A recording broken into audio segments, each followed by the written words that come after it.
저는 작년 12월 달에 제 인생에 특별한 일이 생겼습니다. 12월 첫 주에 할머니 한 분이 저한테 찾아오셔서 100억을 기증하셨어요. 잠비아의 농업대학 세워달라고. 근데 이 할머니가 이 기증하게 된 게 제 생각에는 아주 드라마보다도 더 드라마틱해요. 이 할머니가 벌써 3년이 됐네요. 이제 3년 전에 강도 4명한테 납치를 당했대. 강도 4명한테 납치를 당해갖고 할머니 차에 이 할머니를 꽁꽁 묶어서 여행용 가방에 넣어서 차 트렁크에 넣은 거예요. 그리고 할머니 지갑에서 카드를 다 뺏어갖고 은행마다 다니면서 돈을 빼기 시작한 거예요. 은행마다 다니면서 이틀을 할머니를 끌고 다닌 거예요. 차 트렁크에 넣어놓고. 이 할머니는 트렁크에 이틀이 있으면서 나는 죽었다 이렇게 생각했대. 나는 죽었다. 근데 이 강도들한테는 뭐가 가장 궁금하냐면 이틀을 끌고 다니니까 경찰들이 나를 지금 쫓고 있는지 아니면 집에서 신고를 했는지 그게 너무너무 궁금하잖아요. 그 라디오를 틀었는데 이 할머니 차인데 AM도 고장나고 FM도 고장난 거예요. 유일하게 뭐만 고장나지 않았느냐 하면은 CD 플레이어만 고장이 안 난 거예요. 근데 그 CD를 딱 틀었는데 뭐가 들어있었냐면 내 강의 화가 나십니까가 들어있었던 거예요.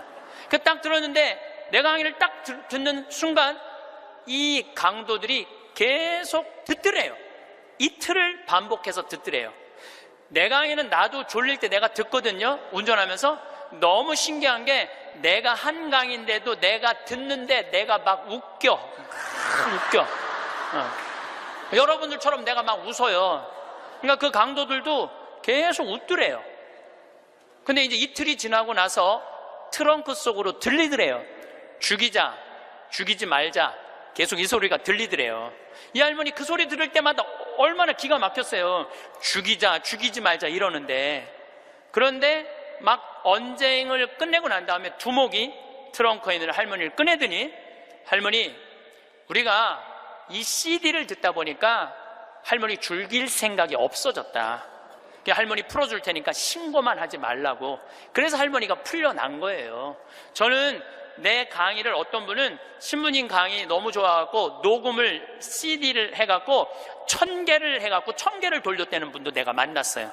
근데 저는 지금도 공개적으로 얘기하지만 나는 내 CD에 대해서 지적 재산권 저는 요구하지 않아요. 10,000개를 복사해도 돌려도 돼. 선교용으로 얼마든지 쓰세요. 저는 그 할머니가 그 CD를 듣고 나한테 100억을 기증한 게 더 중요한 게 아니라 그 CD를 듣고 4명이 살인을 저지르지 않은 것에 대해서 훨씬 더 감사해요. 저는. 근데 이 할머니가 풀려나서 1년 동안 바깥 출입을 못했대요. 1년 동안 너무너무 무서워서. 안 그렇겠어요? 세상이 얼마나 무섭겠어요. 그런데 할아버지가 계속 할머니한테 그런 거, 당신은 신부님 때문에 살은 거라고. 이 할아버지는 작년에 돌아가셨어요. 87세, 올해 돌아가셨는데, 올해 폐암으로 돌아가셨는데 이 할아버지가 계속 할머니한테 그랬대요. 당신은 신부님 때문에 살은 거라고. 이 할머니가 정신을 차리고 보니까 나 때문에 살은 거거든. 어느 성당에 강의를 들으러 왔는데 어떤 할머니가 쉬는 시간에 나한테 와서 인사를 어떻게 한 할머니가 있었느냐면은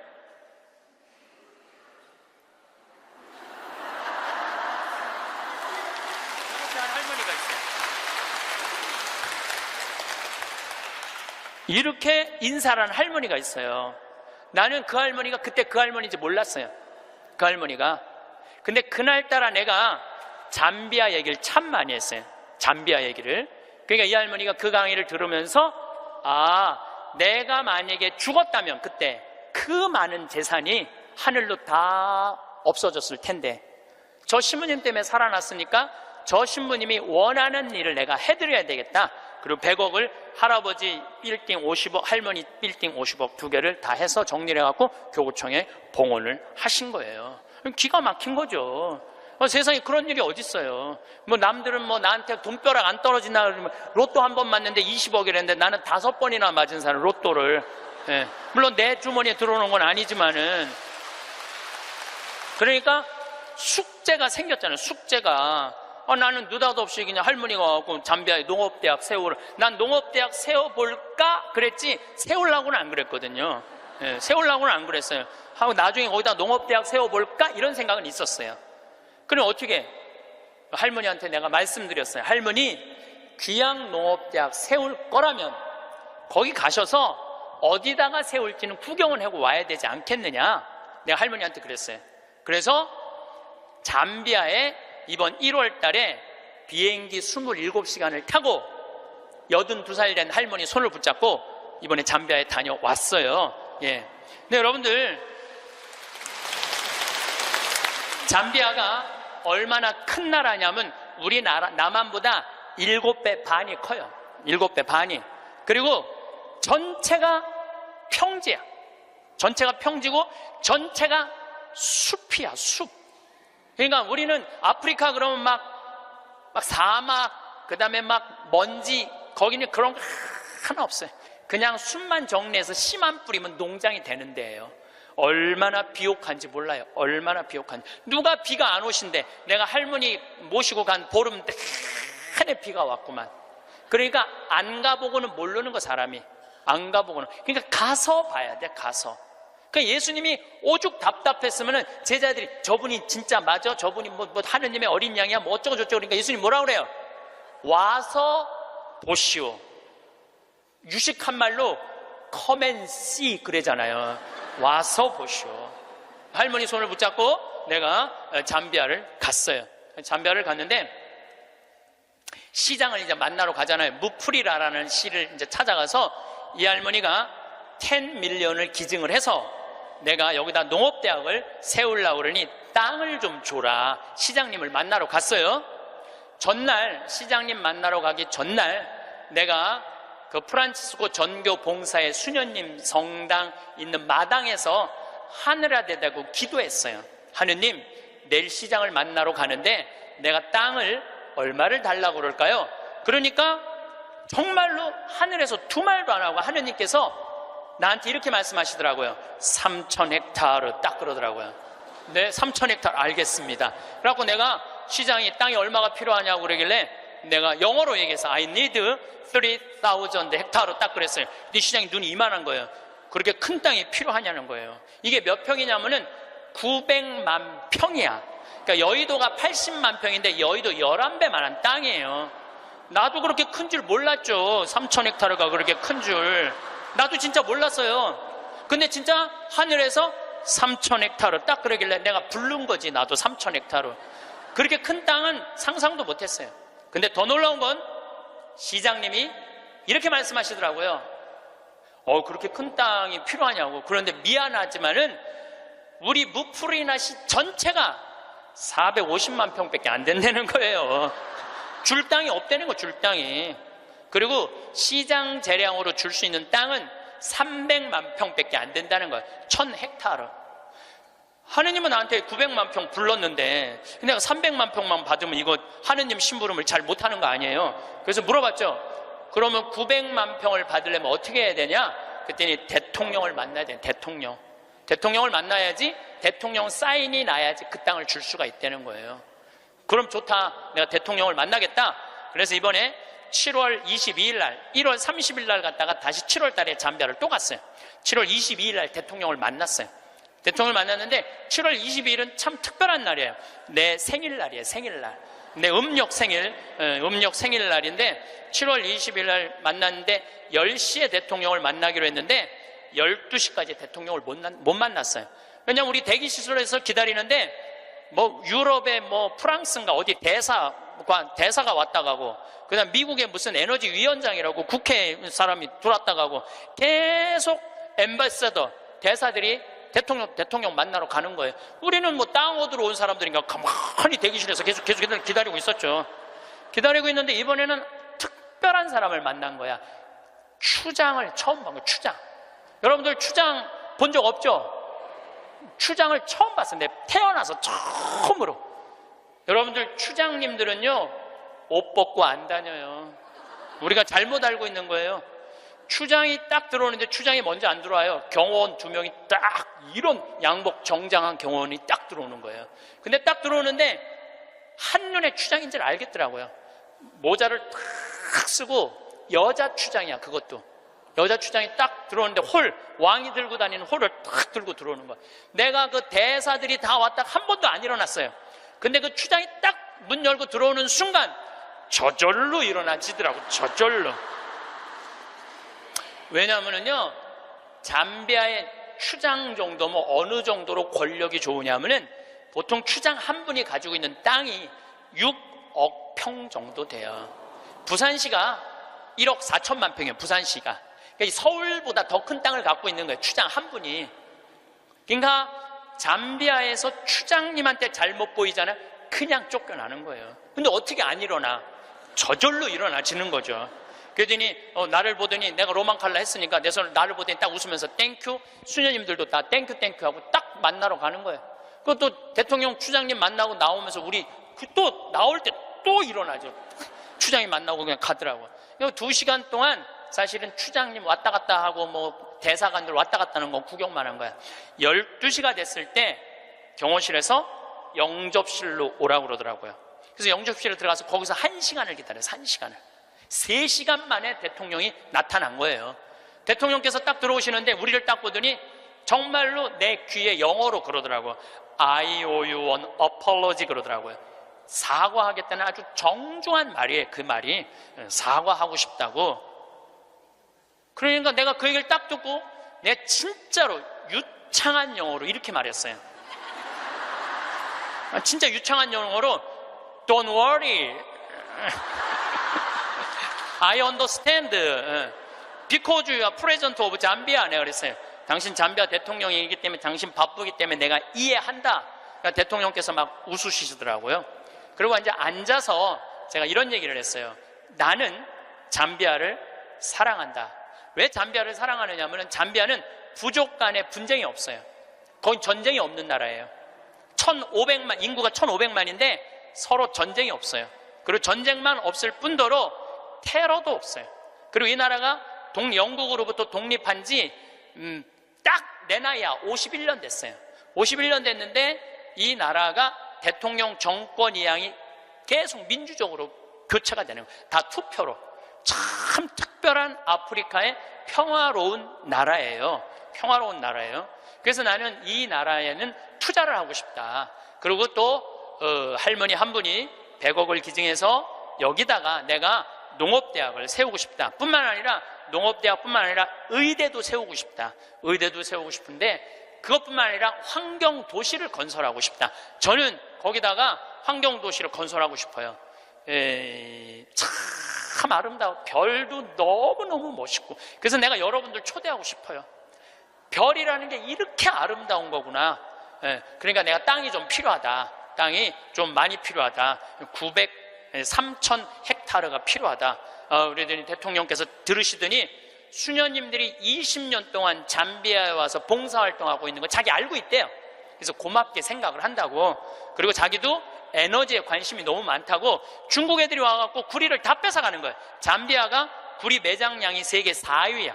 세계 4위에. 그러니까 지금 중국 애들이 다 뺏어가는 거예요. 근데 뺏어가면서 그 전기를 거기 구리 캘 때 전기가 많이 들어가거든요. 다 쓰는 거예요. 그런데 문제는 전기값도 안 내는 거예요. 중국 애들이. 너무너무 속상해하고 있더라고요. 그래서 내가 그때 말을 받아서 나는 중국 사람하고 다르다. 그리고 우리나라는 그 얘기도 했어요. 우리나라는 다른 나라 한 번도 침략한 적 없는 나라다. 다른 나라 거 뺏어온 적이 한 번도 없는 나라다. 그런데 나는 여기다가 정말로 세계적으로 아름다운 환경도시, 윈드 프로펠러, 풍력 에너지, 그 다음에 솔라 에너지, 이거 여기다가 설치하고 싶다. 바람이 굉장히 많거든요. 그 나라가 해발 1500m 있어요. 그리고 1500m의 평지니까 바람이 얼마나 많아요. 그러니까 여기다가 이 기가 막히게 평화로운 국가의 아름다운 환경도시를 건설하고 싶다. 그래서 난 3,000헥타르가 필요하다. 나는 이런 말은 전부 다 한국말로 하고, 근데 내 옆에 이제 통역 교수를 데려갔죠, 내가. 김기영 교수님이라고 아주 마침 영국에서 공부를 한 교수님이에요. 영어를 너무너무 잘하시더라고요. 그래서 그 교수님이 다 통역을 해주고 대통령하고 얘기를 다 했어요. 대통령이 한 40분을 얘기를 했어요.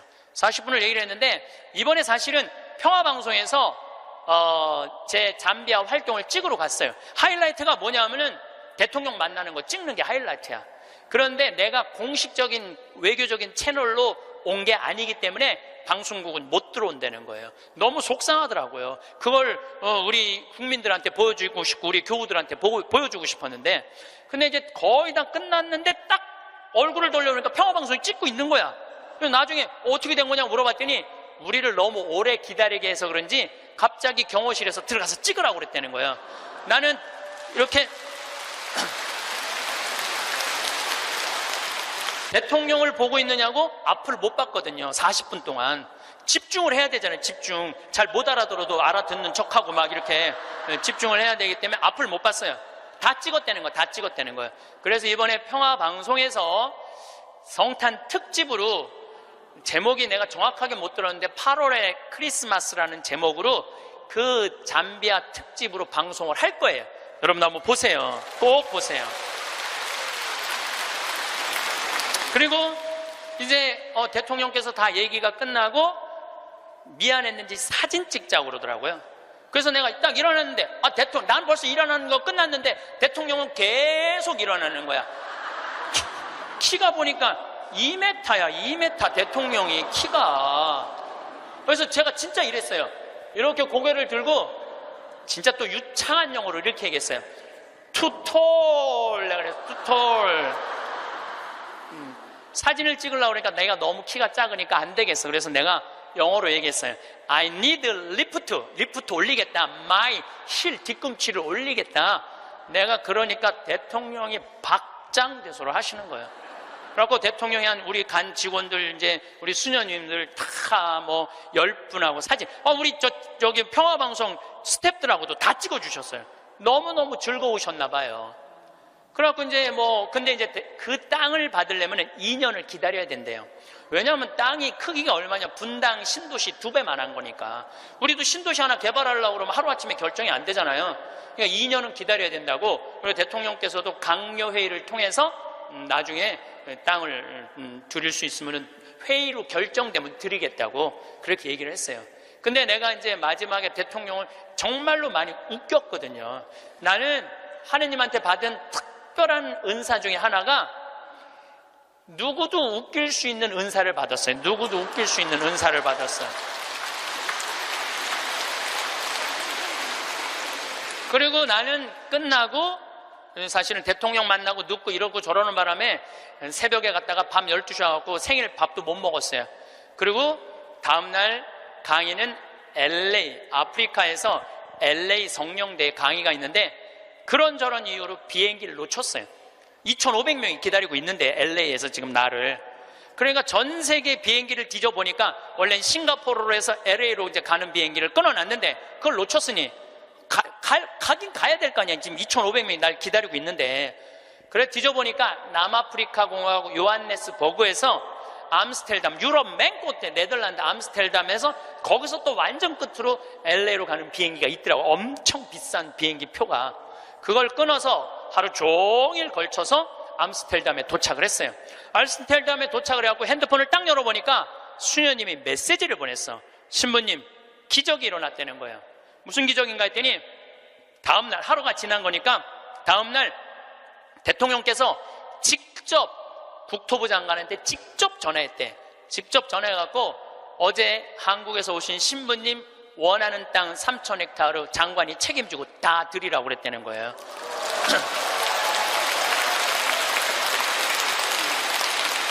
그리고 일주일이 이제 성령대에 이제 강의가 다 끝나고 일주일이 지났는데 수녀님이 또 메시지를 보냈어.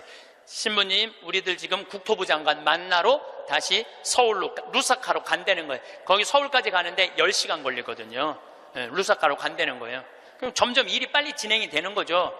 근데 나는 2년 기다려도 돼요. 왜냐하면 나는 지금 110살까지 살 거니까 뭐 2년 못 기다려. 난 마음이 느긋했어요, 사실은.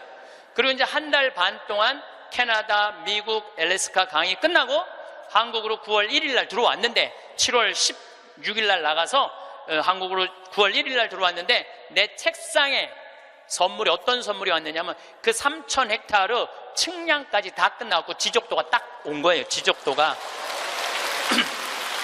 그 사이에 한 달 반 사이에 그 땅을 다 받은 거예요. 근데 그 땅이 어떤 땅이냐면 내가 원하는 땅을 다 준 거야.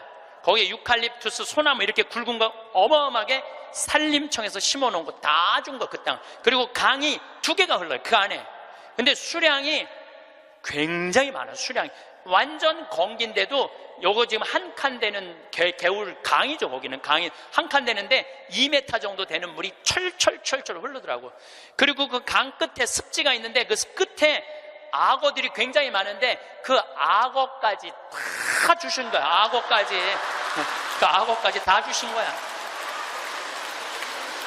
그래서 내가 그거를 받고 너무 행복하더라고. 그래서 우리 수원교구 교구장인 이용훈 마티아 교구장님한테 주교님, 제가 이러이러한 일로 잠비아에 지금 농업대학을 세우기 위해서 이제 수원교구 해외 선교 사업으로 이 농업대학을 세우고 싶은데 여기까지 진행이 됐습니다. 그랬더니 우리 교구장 주교님이 그 말을 들으시더니 아이고, 우리 황 신부님은 그거 하려고 그러면은 150살까지는 살아야 되겠다고 40년을 연장을 시켜주시더라고요. 그런데 여러분들, 오래 사는 건 중요한 게 아니에요. 단 하루를 살더라도 사는 것처럼 살아야죠. 하루를 살더라도 사는 것처럼 살아야죠. 여러분들 80살서부터 90살까지 10년 동안 뒷방에서 이러고 살면은 그 10년의 의미가 있어요, 없어요? 의미가 없어요. 삶은요, 재미도 있고 의미도 있어야 돼요. 뒷방에 앉아갖고 재미도 없고 의미도 없으면 그건 의미가 없는 거예요. 그래서 사는 것처럼 살아라. 귀양 살라고 그러면은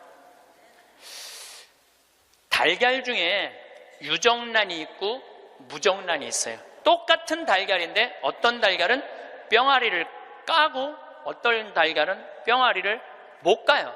참 그거 구분하기 어렵대요. 유정란인지 무정란인지. 똑같은 달걀인데. 근데 사람도요, 유정란이 있고요, 무정란이 있어요. 똑같이 인생을 사는데 이 사람은 무정란이야. 생명이 없는 사람이 있어. 매일 죽는다는 소리 입에 그냥 달고 다니는 사람이 있어요. 근데 어떤 사람은 유정란이 있어. 난 너무 행복해. 난 너무 감사해. 나 사는 게 너무 즐거워. 이 사람들은 유정란하고 무정란 구분법을 알려드릴게요. 첫 번째, 저 사람이 유정란인지 무정란인지 구분하는 첫 번째 방법은 뭐냐면 이 사람이 웃느냐 웃지 않느냐에 따라서 유정란이냐 무정란이 구분돼요. 여러분들 하루 종일 같은 모임에 다니는 친구들이 있어. 같이 밥도 먹고 여기 만나러도 가고 여기저기 구경도 다녀. 근데 다 웃는데 딱 한 사람만 남들이 웃어도 이런 사람 있어요, 없어요? 꼭 있어요. 그 사람은 무정란이에요. 이 사람은 밥 먹는 게 즐겁지도 않고 대화하는 게 즐겁지도 않은 거야. 그 사람이 웃긴 말 해도 하나도 귀에 안 들어와. 그 사람 왜 안 웃는지 알아요? 상대방을 무시하려고 안 웃는 게 아니에요. 이 사람이 왜 안 웃느냐 하면은 이 사람 머릿속은 이런 생각밖에 없어. 남편하고 이혼을 해봐라. 조이팔한테 1억을 투자했는데 그거 어떻게 찾아? 이러니까 웃을 수가 없는 거예요. 아들이 하나 있는데 새벽 4시까지 게임을 하고 낮 5시에 일어나. 이런 사람은 웃을 수가 없는 거예요. 이 사람은 뭐가 가득한 사람이냐면 근심 걱정이 가득한 사람이에요. 근심 걱정이 가득한 사람은 웃을 수가 없어요. 근데 여러분들이 근심한다고 단 하루라도 생명을 연장할 수 있어요? 걱정하지 말라고 예수님이 마태복음 6장에 말하잖아요. 걱정하지 말아라. 너희들은 오늘 일은 오늘로 족하다. 무엇을 먹을까, 무엇을 마실까, 무엇을 입을까 걱정하지 마세요. 그러니까 여러분들은 걱정하지 말고 그냥 웃고 사세요. 웃음은 기적의 시작입니다. 저는 차쿠아 룽가 대통령께서 마지막에 박수를 치고 웃는 모습을 보고 저분이 나 땅 주겠구나 그런 생각이 들었어요. 왜냐하면요, 웃음은 기적의 시작이에요. 웃음은 기적의 시작. 또 여러분들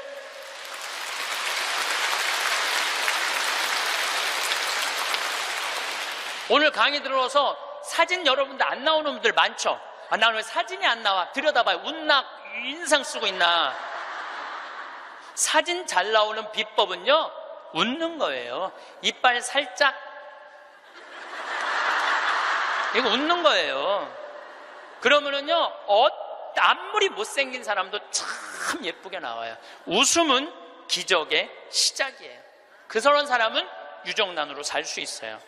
유정란, 무정란 두 번째 구분법은 뭐냐면은 감동하느냐, 감동하지 않느냐예요.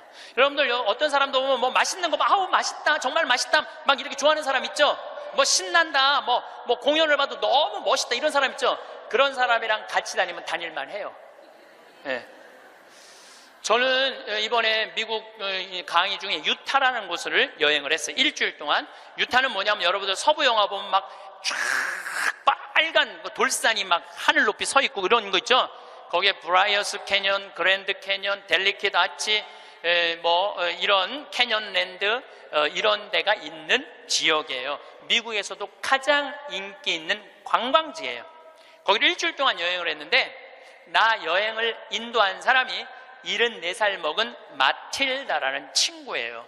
저는 여러 차례 말씀드리지만 나는 87살까지는 친구예요. 87살까지는 친구예요.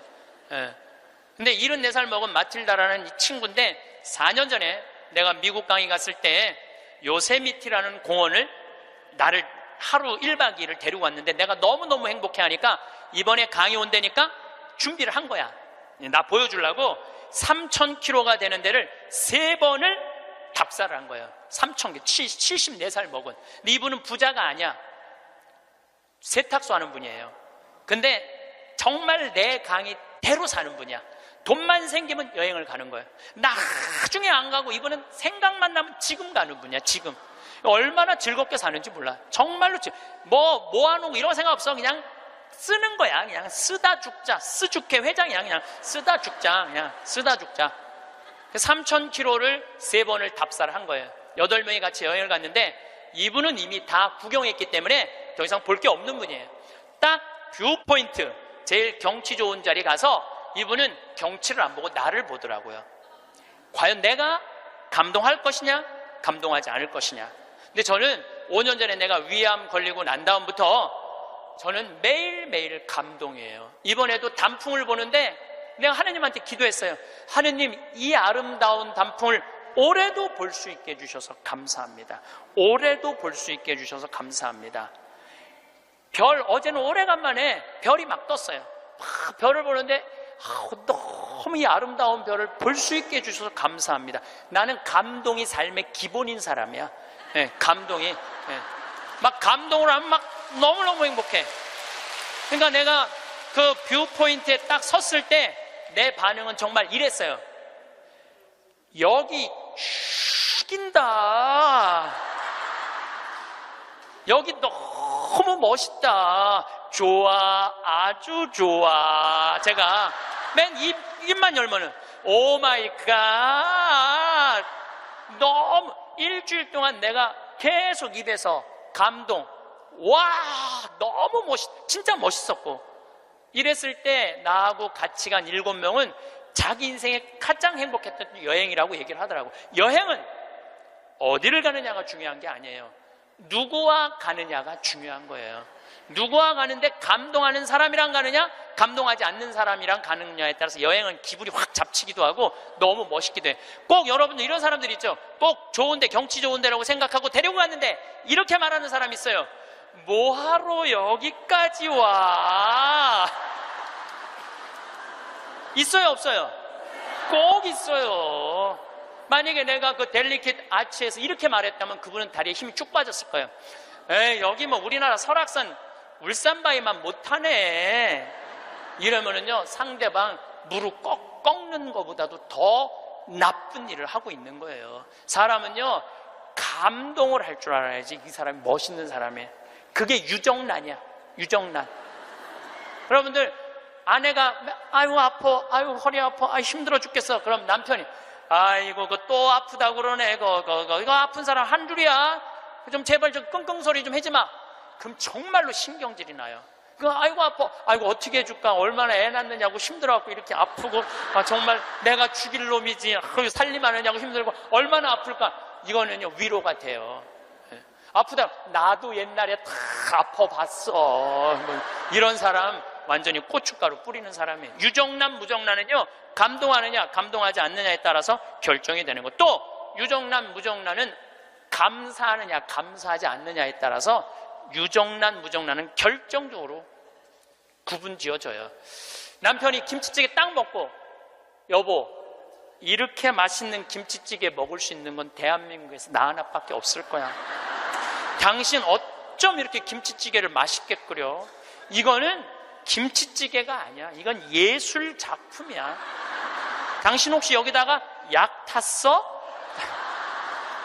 이러면은요, 아내는요, 음식하는 게요, 예술 작품을 만드는 기분으로 만들 수 있어요.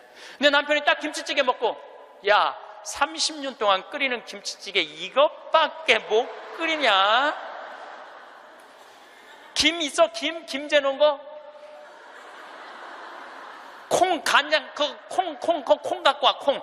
이러면은요, 아내는 그 김치찌개에다가 독 타고 싶어, 독. 제가 이번에 애리조나에 갔는데 꼭 애리조나에 한 할아버지가 나 식사 대접을 하고 싶다는 거예요. 근데 어느 정도로 부자냐면 애리조나에서 최고로 돈을 많이 버는 분이래요.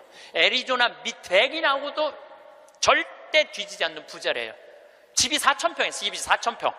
수영장도 있고 뭐 하여튼 들어가 보니까 대골 같더라고요. 그래갖고 꼭 만나고 싶다 그러니까 그것도 안내하는 분들이 꼭 가자고 그러니까 본당 신부님이 가자고 그러니까 본당 신부님이 해제하는 대로 해야죠.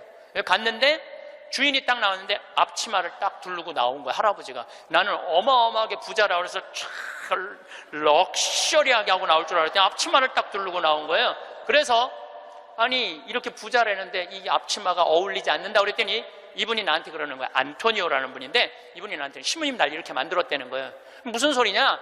자기는 평생 살면서 컵을 여기서 여기도 옮겨본 적이 없대요. 부인을 종부리 부르대요. 예, 자아 실현 좀 해드릴게요. 부인을 종부리 부렸대요. 근데 미국은 먼 거리를 다니기 때문에 CD를 많이 듣고 다녀요. 그래서 내 CD를 누가 고소 준 거예요. 근데 그 CD 안에 무슨 내용이 들어있느냐면은 남자들 30년 동안 밥을 얻어 먹었으면 양심이 있으면 설거지는 좀 해라. 아니 30년 동안 밥 얻어 먹고 설거지도 안 하는 게 그게 사람이냐? 그런 얘기를 했어요. 그런데 어떤 형제가 그 얘기를 듣고 자기는 20년 동안 결혼 생활하면서 한 번도 설거지할 생각을 안 했대요. 그 얘기를 듣고 집에 가서 설거지를 한 거야.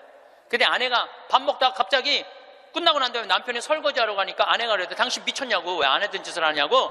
근데 내가 그런 소리 들어도 하라고 그랬어요. 그때 강의 때 아내가 그러더래요. 2번 설거지하게 하지 말고 그냥 미사예설이나 가라고 그러더래요, 아내가. 근데 그 형제는 설거지를 하고 미사예설을 간 거야.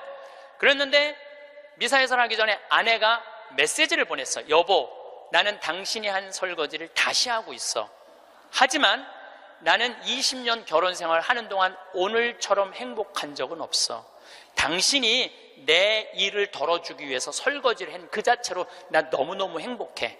그 메시지를 저한테 보냈어요, 형제님이. 신부님 너무 감사하다고. 그 얘기를 들으니까 그 돈 많은 회장님이 컵을 여기서도 여기 옮기지 않았던 분이 굉장히 마음이 처음으로 충격을 받았대요.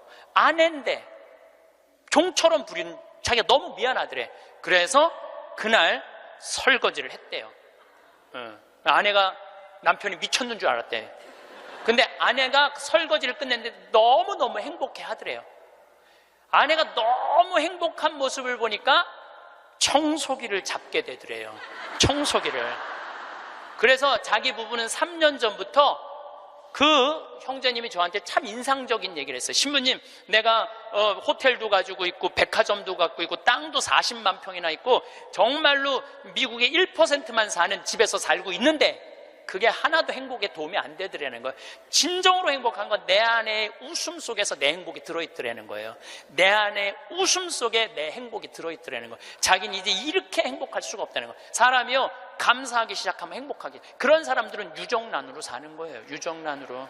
그래서 저는 유정란으로 여러분들이 살길 바라요. 근데 진짜 유정란은 뭐냐? 나눌 줄 아는 사람이에요. 나눌 줄 아는 사람. 제가 3년 전에 이제 잠비아 활동 가면서 혼자 가기 멋쩍잖아요. 그래서 이제 세례준 이제 치과 의사한테 야, 나하고 같이 이 잠비아 치과가 하나도 없대더라. 가서 봉사활동하자. 며칠 가야 되냐? 그러니까 한 10일 가야 된다 그랬더니 신부님 우리 10일이면 좀 부담스럽다고 차라리 한 2천만 원을 봉헌하면 안 되겠냐고. 그러길래 내가 이렇게 얘기했어요. 너 2천만 원도 봉헌하고 너도 가야 돼. 그래서 호주에 있는 우리 요한 바오로 치과 의사 계속 나한테 봉사하고 싶다 그러는 의사랑 인천에 있는 세실리아 의사 셋이 갔어요. 거기는 의사가 없으니까요. 어떻게 오느냐면 하루 전날부터 트럭을 타고 오는 거예요. 20명씩. 썩으니 막 아프니 막 이걸 하루 종일 치료를 해주면서 밤에 말씀 나누기라는데 그 의사들이 이런 얘기를 하더라고요. 신부님, 저는 치과 의사 하면서 별로 기뻤던 적이 없다는 거예요. 그런데 이번에 이 봉사활동을 하면서 내가 의술 배운 걸 잘했다는 보람을 처음으로 느낀다는 거예요. 그러니까 나누면서 자기 능력에 대한 보람을 느끼는 거예요. 그러니까 작년에 얼마나 자랑을 했는지 작년에는 6명이 따라갔어요. 6명이. 근데 그 6명 중에 정말로 열심한 의사 선생님이 있어요. 나는 사실은 열심한 사람을 좋아하지 않아요. 막 묵주기도 갑자기 50단 하자고 그러고 막 무릎 꿇고 십자가를 하지 이런 사람들 좋아하지 않아요. 근데 하루에 100단씩 한대 그 의사 선생님은.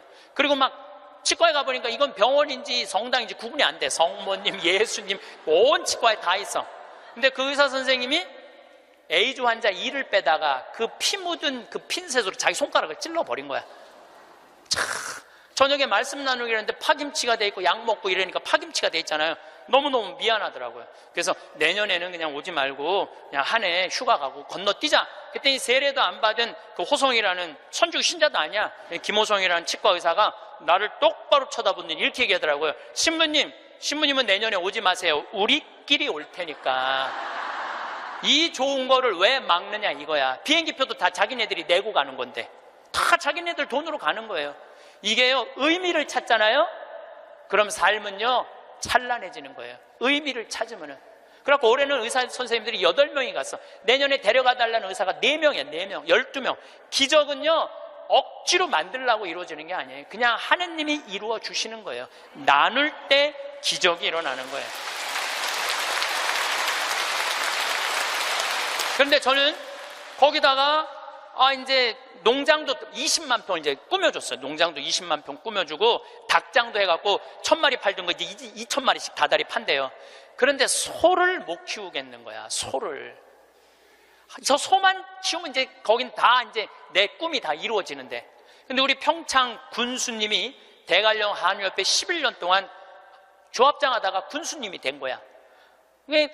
그분하고 밥 먹을 때마다 이런 생각이 드는 거예요. 저분을 모시고 가면 소 키우는 건 해결될 텐데 군수님을 하고 있으니 모시고 갈 수가 있어야지. 그래갖고 내가 밥 먹을 때마다 속으로 이런 생각을 했어요. 다음 선거에 좀 떨어져라 이런 생각을 했어요. 근데 작년 7월 달에 지방선거를 했는데 파라과이 내가 강의 중에 지방선거 결과 발표하는 날이야. 딱 열어보니까 결과를 보니까 떨어졌어.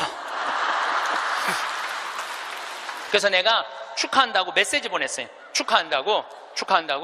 그리고 이번 할머니 모시고 갈 때 같이 가자고. 모시고 딱 갔는데 내가 옥수수를 4만 평을 심어놨거든요. 그걸 보더니 이 군수님이 그러더라. 신부님 걱정하지 말라는 거예요. 이거 사일리지 하면 된다는 거. 소사료로 만들면 된다는 거예요. 그래서 이거 해달라고 그랬더니 3번을 가셨어. 잠비아를 싹 해갖고 소를 먹이는데 소들이 너무너무 잘 먹는 거예요. 그걸 하려면 1억이 드는데 300만 원으로 1억을 만들어낸 거야. 그러니까 능력 있는 사람들이 필요한 거예요. 그래서 이번 여름에 내가 꼭 소를 한 마리씩 잡거든요. 수녀님한테 소 한 마리 내놓으라고 그러니까 $1000를 주고 내가 달라고 그러거든요. 안 된다는 거예요. 소를 내가 32마리를 사줬는데 신부님 황소가 한 마리, 암소가 32마리인데 안 된다는 거예요. 한 마리도 못 내놓는다는 거예요. 왜 못 내놓느냐고 하니까 32마리 암소가 전부 다 애를 가졌다는 거예요. 애를. 그래서 못 내놓는다는 거예요. 그래서 내년에는 소가 500마리까지 늘릴 수 있다는 거예요. 1000마리까지 키울 수 있는 1000마리까지. 근데 이 군수님이 저한테 이런 얘기해요. 신부님 너무 감사하다는 거예요. 뭐가 감사하냐 그러니까 보통 우리 선거 떨어지면은 아들은 감옥에 가고 부인은 이혼하자고 자기 목맬 생각한다는 거예요. 그런데 떨어졌을 때 축하한다고 메시지 보낸 건 신부님 하나라는 거예요.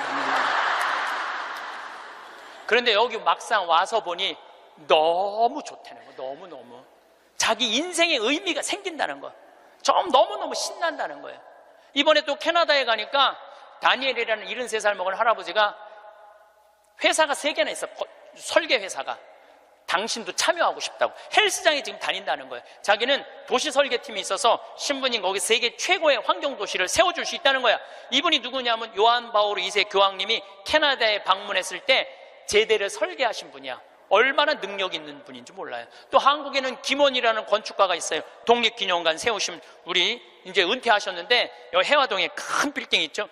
거기 그분도 은퇴한 설계사님들이 동참하겠다는 거예요. 이게 기적이 일어나는 거. 기적이 나눌 때. 그러면은 여러분들은 나도 참여하고 싶은데 신부님 나는 안 될까요? 여러분들도 참여했어요. 내가 할 줄 아는 게 뭔데요? 여러분들 할 줄 아는 게 왜 없어요? 내년에 60명 가면은 밥 해줘야 되잖아요. 밥. 근데 이번에 60부터 64살 되신 분 4분이 따라갔어요. 아줌마들이 애들 밥 해주려고 농장 꾸미는데 이분들이 나한테 한 얘기가 그 얘기예요. 신부님, 내가 60평생을 살면서 이렇게 찬란한 인생이 처음이라는 거예요. 찬란한 인생이. 그래서 여러분들 이제 제발 내 집, 내 자식 그런 이기적인 것에서 벗어나서 정말 유정란의 삶을 살고 싶으면 나누셔야 돼. 마지막 삶과 함께 결론을 좀 말씀드리고 싶어요. 레오나르도 다빈치가 모나리자를 하루아침에 그렸겠어요? 수도 없이 찢었을 거예요. 수도 없이. 그리고 그 멋있는 작품을 남긴 거예요. 여러분들도 인생 살면서 실패하고 잘못하는 거 참 많으시죠? 그렇지만은 여러분들이 끊임없이 완성을 향해서 나가면은 여러분들 마지막에는 레오나르도 다빈치처럼 멋있는 인생의 유정란을 남기고 가실 수 있으실 겁니다. 감사합니다. 사람의 대운은 10년마다 바뀌게 됩니다. 또 찾아오는 대운의 시기가 저마다 다른데요. 대운이 바뀌기 직전 12년 사이, 이 시점에는 하나같이 약속이나 한 것처럼 공통된 현상을 겪게 됩니다. 다음 대운의 징조 5가지 중 본인에게 해당되는 징조를 체크해 보시기 바랍니다. 첫째, 내 주변 환경들이 바뀝니다. 둘째, 인생 최대의 고통이 찾아옵니다. 셋째, 내 주변 인맥들이 바뀝니다. 넷째, 얼굴색이 환해집니다. 다섯째, 기존의 내 가치관이 바뀌기 시작합니다. 이처럼 대운은 예고 없이 찾아오지 않습니다. 몸과 마음, 환경의 변화를 통해 우리에게 사인을 주는데요. 물론 좋은 운이 왔는데도 그 운이 온 줄 모르고 놓치시는 분들이 의외로 많습니다. 그래서 오늘은 살면서 반드시 알아차려야 될 대운이 들어오는 징조 10가지에 대해 알려드리겠습니다. 오늘의 영상 끝까지 시청하셔서 대운을 놓치시는 일이 없길 바랍니다. 첫 번째는 내 주변 인맥들이 바뀌기 시작합니다.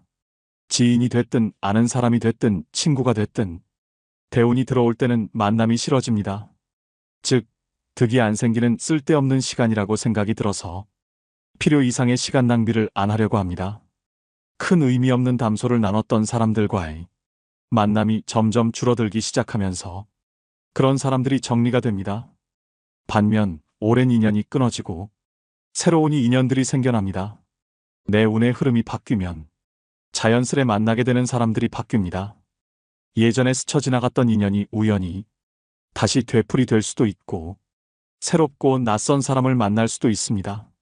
두 번째는 주변 환경이 바뀝니다. 나를 둘러싼 환경이 자의반 타의반으로 변화할 수밖에 없는 상황이 만들어지게 됩니다.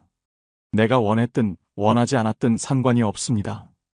이직이나 취직으로 인한 직업적 변화, 또 이사를 하는 등 주거 변동이 생깁니다. 자동적으로 살림살이를 자꾸 만지게 되면 물론 내내 잘 살다가 갑자기 집 인테리어를 새로 하거나 배치를 바꾸게 됩니다. 이렇게 기회순환이 생겨나고 주변은 정리정돈이 되어서 일석이조의 좋은 효과를 볼 수 있습니다. 세 번째는 얼굴색이 바뀝니다. 안 좋은 일이 생기면 표시가 나듯이 좋은 일도 얼굴에 표시가 나기 마련인데요. 대운이 들어올 때는 얼굴색이 환하게 바뀌게 됩니다. 정작 나는 아무것도 하지 않았고 예쁘게 치장도 안 했음에도 불구하고 얼굴에 생기가 돕니다. 또 주변 지인들에게 인상이 폈다는 말을 자주 듣게 됩니다. 이는 고된 시련과 나쁜 인연이 사라져 근심 걱정이 없어졌기 때문에 평온한 마음이 그대로 얼굴로 드러나는 것입니다. 반대로 일이 안 풀리고 힘들게 되면 얼굴이 새카매집니다. 그럴 때는 아직 기운이 좋은 상태가 아니라고 생각하시면 됩니다. 네 번째는 새로운 것을 시도하게 됩니다. 늘 생각만 하고 그냥 그렇지 하고 지나치던 것들이 새롭게 보이기 시작합니다. 자연스럽게 관심이 생겨 시도를 해보게 되는 것까지 행동으로 옮겨지고 있다면 그 또한 대운이 들어오고 있음을 짐작할 수 있습니다. 갑자기 방 구조를 바꿔본다거나 낡은 옷을 버리고 새 옷을 구입한다든지 등의 행동을 하게 됩니다. 나에게 익숙해진 것들을 버리고 정리한다는 것은 여간 쉬운 일이 아닙니다. 새로운 시작을 두려워하지 않는다는 것 자체가 좋은 대운의 기운이 느껴지는 대목입니다. 다섯 번째는 성격이나 말투가 바뀝니다. 작은 일에도 화를 버럭 내고 예민하고 까칠했던 사람이라도 대운이 들어올 때쯤엔 성격이 굉장히 너그러워지고 온화하게 바뀝니다. 말투 자체에도 여유로움과 따뜻함이 넘치게 되는데요. 이유 없이 마음이 편해지기 때문입니다. 좋은 운이 들어오기 시작하면 근심 걱정이 사라지고 마음에 여유가 생겨 느긋해집니다. 여섯 번째는 인생 최대의 고통이 찾아옵니다. 부모님이나 가족의 사망, 이혼, 사기, 폐업 등 인생 전반의 기틀을 흔들 만한 고통스러운 일이 생깁니다. 희망이 없고 앞으로 어떻게 살지 하는 막막한 느낌, 포기하고 싶은 그런 상황이 옵니다. 앞이 안 보이고 상황이 최악일 때 운의 전환점이 시작되는데요. 가장 추운 겨울을 이겨내야 따뜻한 봄을 맞이할 수 있는 이치와 같습니다. 나쁜 일이 지나가면 반드시 좋은 일이 찾아오는 법이지요. 이 시기를 잘 버티고 견딘다면 분명 좋은 운이 들어오는 시기가 찾아옵니다. 인생의 밑바닥에 온 것 같은 시기에는 좌절 대신 고통 속에서 많이 배우고 깨달음을 얻으셔야 됩니다. 나쁜 일이 가면 반드시 좋은 일이 올 차례입니다. 의심하지 않아야 됩니다. 그래야지 나한테 기회가 왔을 때 그것을 놓치지 않고 잡아서 대운을 맞이할 수 있습니다. 희망을 갖고 버티셔야 됩니다. 일곱 번째는 기분 좋은 일들이 많이 생깁니다. 잔잔하지만 기분 좋은 사소한 일들이 생기게 됩니다. 예를 들어 생각지도 못했던 돈을 받을 일이 생기거나 시간적으로도 여유가 생겨 많이 누리지 못했던 여가 생활을 시작할 수도 있게 됩니다. 참 신기한 것은 사람이 마음먹은 만큼 세상을 보는 시각과 시야가 달라진다는 점입니다. 마음의 상태에 따라서 세상이 어둡게 보이기도 하고 밝게 보이기도 하지요. 밝게 보이면 보일수록 모든 일을 대할 때 더 긍정적인 마음과 자세로 대할 수 있고 그 결과는 보지 않아도 좋은 결과로 이어지게 됩니다. 대운이 들어오는 기분이 느껴진다면 그 기운을 즐기면서 더 밝고 긍정적이고 적극적인 자세로 삶을 대하시면 좋겠습니다. 그리고 누군가를 험담하거나 또는 자신의 잘됨을 과시하게 되면 질투와 시기 등의 안 좋은 운이 끼면서 대운의 흐름을 방해할 수도 있으니 몸과 마음가짐 역시 조심하셔야 됩니다. 여덟 번째는 매사에 감사하는 마음이 생깁니다. 그 전까지는 내 코가 석자인데 누굴 도와? 라는 생각에서 무슨 일이든 감사하는 마음이 저절로 생기고 함께하는 사람들과 나누게 되고 베푸는 마음이 저절로 생기게 됩니다. 나의 베품으로 인해 누군가가 행복해지는 모습을 보고 자신도 행복을 느끼게 된다면 이제 대운을 받아들일 자세가 되었습니다. 마음속에서 원망과 시기 질투 등이 사라지고 평온을 얻을 때 대운이 오는 징조로 알고 더욱 나를 낮추고 겸손해지셔야 됩니다. 아홉 번째는 갑자기 부지런해지기 시작합니다.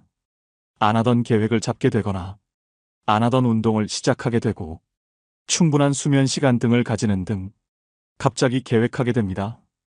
부지런해질 수밖에 없는 행동들이 자연스럽게 생기는데요. 나 스스로가 내 행동에 있어서 부지런해진다. 이런 기분이 든다면 대운이 들어오려는 시점이 되겠습니다. 마지막 열 번째는 건강이 안 좋아집니다. 건강이 안 좋아지면서 잔병 치레를 하게 됩니다. 살다 보면 갑자기 몸이 아플 때가 있습니다. 그럴 때는 왜 나에게 이런 아픔이 오지? 라고 의아해하기 쉬운데 생각을 조금 바꿔서 나에게 좋은 운이 오려고 다시 더 높게 상승하기 위해서 내가 지금 잠시 바닥을 딛고 있는 중이구나 라고 생각하시면 됩니다. 이렇게 갑자기 몸이 아플 때는 운이 새롭게 바뀌는 징조로서 나의 운이 바닥을 치고 다시 상승하고자 하는 때이므로 이때의 아픔을 잘 극복하고 이겨내시면 운이 더 좋게 바뀌게 됩니다. 그러니 지금 정말 어두운 터널을 지나고 계시더라도 끝날 때까지 끝난 것이 아니라는 점 기억하시고 힘내시길 바라겠습니다. 오늘은 대운이 들어오는 징조 10가지를 알려드렸습니다. 사람은 살면서 누구나 많으면 3번, 적게는 한 번에 큰 대운이 들어온다고 합니다. 대운이 들어올 때 대운을 다 받아들이지 못한다면 그냥 지나칠 수밖에 없는데요. 얼마나 안타까운 일일까요? 보통 대운이 들어오기 전 악재가 겹치고 최악의 상황이 일어나는 경우가 많습니다. 과연 이 사람이 잘 견딜 것이냐? 이 사람은 대운을 맞을 준비가 되어 있나라는 일종의 테스트라고 생각하셔야 됩니다. 지금 나에게 이렇게 안 좋은 일들이 일어나니 곧 나에게 굉장히 좋은 운이 오겠구나. 이런 생각을 가져주시면 악재에서 빨리 벗어날 수 있습니다. 반대로 나 운이 안 좋은가 봐. 이런 생각을 하시면 꼬리에 꼬리를 물어 힘든 시간이 더 길어집니다. 물론 각자 사람에 따라서 사주에 따라서 대운이 들어오는 시기는 다 다르지만 대운이 들어올 때 나타나는 위의 10가지 징조는 누구에게나 다 일어나는 현상입니다. 그러니 희망 잃지 마시고 용기 내셔서 모든 분들이 행복하셨으면 좋겠습니다.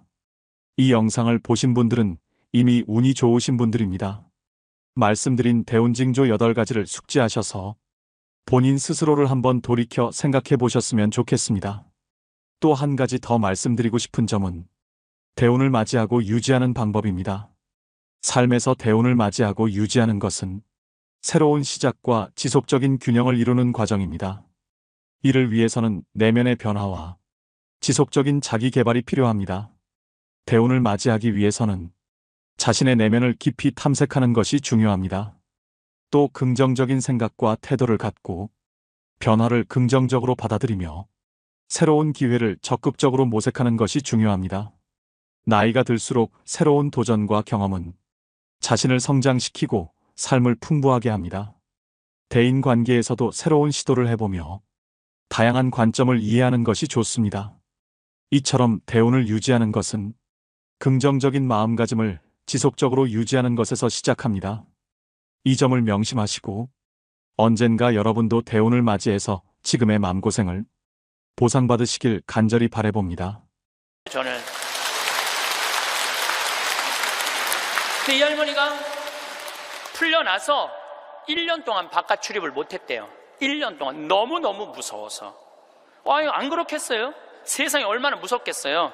그런데 할아버지가 계속 할머니한테 그런 거, 당신은 신부님 때문에 살은 거라고. 이 할아버지는 작년에 돌아가셨어요. 87세, 올해 돌아가셨는데, 올해 폐암으로 돌아가셨는데, 이 할아버지가 계속 할머니한테 그랬대요. 당신은 신부님 때문에 살은 거라고. 이 할머니가 정신을 차리고 보니까 나 때문에 살은 거거든. 어느 성당에 강의를 들으러 왔는데 어떤 할머니가 쉬는 시간에 나한테 와서 인사를 어떻게 한 할머니가 있었느냐면은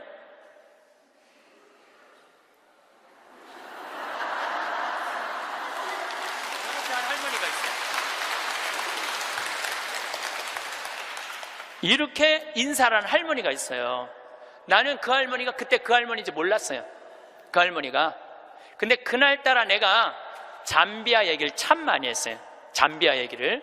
그러니까 이 할머니가 그 강의를 들으면서 내가 만약에 죽었다면 그때 그 많은 재산이 하늘로 다 없어졌을 텐데 저 신부님 때문에 살아났으니까 저 신부님이 원하는 일을 내가 해드려야 되겠다. 그리고 100억을 할아버지 빌딩 50억, 할머니 빌딩 50억 두 개를 다 해서 정리를 해갖고 교구청에 봉헌을 하신 거예요. 기가 막힌 거죠. 세상에 그런 일이 어딨어요. 남들은 나한테 돈벼락 안 떨어지나 그러면 로또 한 번 맞는데 20억이랬는데 나는 5번이나 맞은 사람 로또를. 예. 물론 내 주머니에 들어오는 건 아니지만은. 그러니까 숙제가 생겼잖아요. 숙제가. 나는 느닷없이 그냥 할머니가 와갖고 잠비아에 농업대학 세우라. 난 농업대학 세워볼까? 그랬지 세우려고는 안 그랬거든요. 예, 세우려고는 안 그랬어요. 하고 나중에 거기다 농업대학 세워볼까? 이런 생각은 있었어요. 그럼 어떻게? 할머니한테 내가 말씀드렸어요. 할머니, 귀양농업대학 세울 거라면 거기 가셔서 어디다가 세울지는 구경은 하고 와야 되지 않겠느냐? 내가 할머니한테 그랬어요. 그래서 잠비아에 이번 1월 달에 비행기 27시간을 타고 82살 된 할머니 손을 붙잡고 이번에 잠비아에 다녀왔어요. 예. 근데 여러분들, 잠비아가 얼마나 큰 나라냐면 우리나라, 남한보다 7배 반이 커요. 7배 반이. 그리고 전체가 평지야. 전체가 평지고 전체가 숲이야, 숲. 그러니까 우리는 아프리카 그러면 막 사막, 그 다음에 막 먼지, 거기는 그런 거 하나 없어요. 그냥 숲만 정리해서 씨만 뿌리면 농장이 되는 데예요. 얼마나 비옥한지 몰라요. 얼마나 비옥한지. 누가 비가 안 오신대. 내가 할머니 모시고 간 보름 내내 비가 왔구만. 그러니까 안 가보고는 모르는 거, 사람이. 안 가보고는. 그러니까 가서 봐야 돼, 가서. 그러니까 예수님이 오죽 답답했으면은 제자들이 저분이 진짜 맞아? 저분이 뭐 하느님의 어린 양이야? 뭐 어쩌고저쩌고. 그러니까 예수님 뭐라 그래요? 와서 보시오. 유식한 말로 come and see 그러잖아요. 와서 보시오. 할머니 손을 붙잡고 내가 잠비아를 갔어요. 잠비아를 갔는데 시장을 이제 만나러 가잖아요. 무프리라라는 시를 이제 찾아가서 이 할머니가 10밀리언을 기증을 해서 내가 여기다 농업대학을 세우려고 그러니 땅을 좀 줘라. 시장님을 만나러 갔어요. 전날, 시장님 만나러 가기 전날 내가 그 프란치스코 전교 봉사의 수녀님 성당 있는 마당에서 하늘에 대고 기도했어요. 하느님, 내일 시장을 만나러 가는데 내가 땅을 얼마를 달라고 그럴까요? 그러니까 정말로 하늘에서 두 말도 안 하고 하느님께서 나한테 이렇게 말씀하시더라고요. 3,000헥타르 딱 그러더라고요. 네, 3,000헥타르 알겠습니다. 그래갖고 내가 시장이 땅이 얼마가 필요하냐고 그러길래 내가 영어로 얘기해서 I need 3,000 헥타르 딱 그랬어요. 근데 시장이 눈이 이만한 거예요. 그렇게 큰 땅이 필요하냐는 거예요. 이게 몇 평이냐면은 900만 평이야. 그러니까 여의도가 80만 평인데 여의도 11배만한 땅이에요. 나도 그렇게 큰 줄 몰랐죠. 3,000헥타르가 그렇게 큰 줄. 나도 진짜 몰랐어요. 근데 진짜 하늘에서 3,000헥타르 딱 그러길래 내가 부른 거지. 나도 3,000헥타르. 그렇게 큰 땅은 상상도 못했어요. 근데 더 놀라운 건 시장님이 이렇게 말씀하시더라고요. 그렇게 큰 땅이 필요하냐고. 그런데 미안하지만은 우리 무프리나시 전체가 450만 평밖에 안 된다는 거예요. 줄 땅이 없다는 거, 줄 땅이. 그리고 시장 재량으로 줄 수 있는 땅은 300만 평밖에 안 된다는 거예요. 1,000헥타르. 하느님은 나한테 900만 평 불렀는데 내가 300만 평만 받으면 이거 하느님 심부름을 잘 못하는 거 아니에요? 그래서 물어봤죠. 그러면 900만 평을 받으려면 어떻게 해야 되냐? 그랬더니 대통령을 만나야 돼. 대통령을 만나야지 대통령 사인이 나야지 그 땅을 줄 수가 있다는 거예요. 그럼 좋다. 내가 대통령을 만나겠다. 그래서 이번에 7월 22일 날, 1월 30일 날 갔다가 다시 7월 달에 잠비아를 또 갔어요. 7월 22일 날 대통령을 만났어요. 대통령을 만났는데 7월 22일은 참 특별한 날이에요. 내 생일날이에요. 생일날. 내 음력 생일날인데 7월 20일 날 만났는데 10시에 대통령을 만나기로 했는데 12시까지 대통령을 못 만났어요. 왜냐면 우리 대기시설에서 기다리는데 뭐 유럽의 뭐 프랑스인가 어디 대사가 왔다 가고 그 다음 미국의 무슨 에너지 위원장이라고 국회 사람이 들어왔다 가고 계속 엠바서더 대사들이 대통령 만나러 가는 거예요. 우리는 뭐 땅 얻으러 온 사람들인가 가만히 대기실에서 계속 기다리고 있었죠. 기다리고 있는데 이번에는 특별한 사람을 만난 거야. 추장을 처음 본 거야. 추장. 여러분들 추장 본 적 없죠? 추장을 처음 봤어요. 태어나서 처음으로.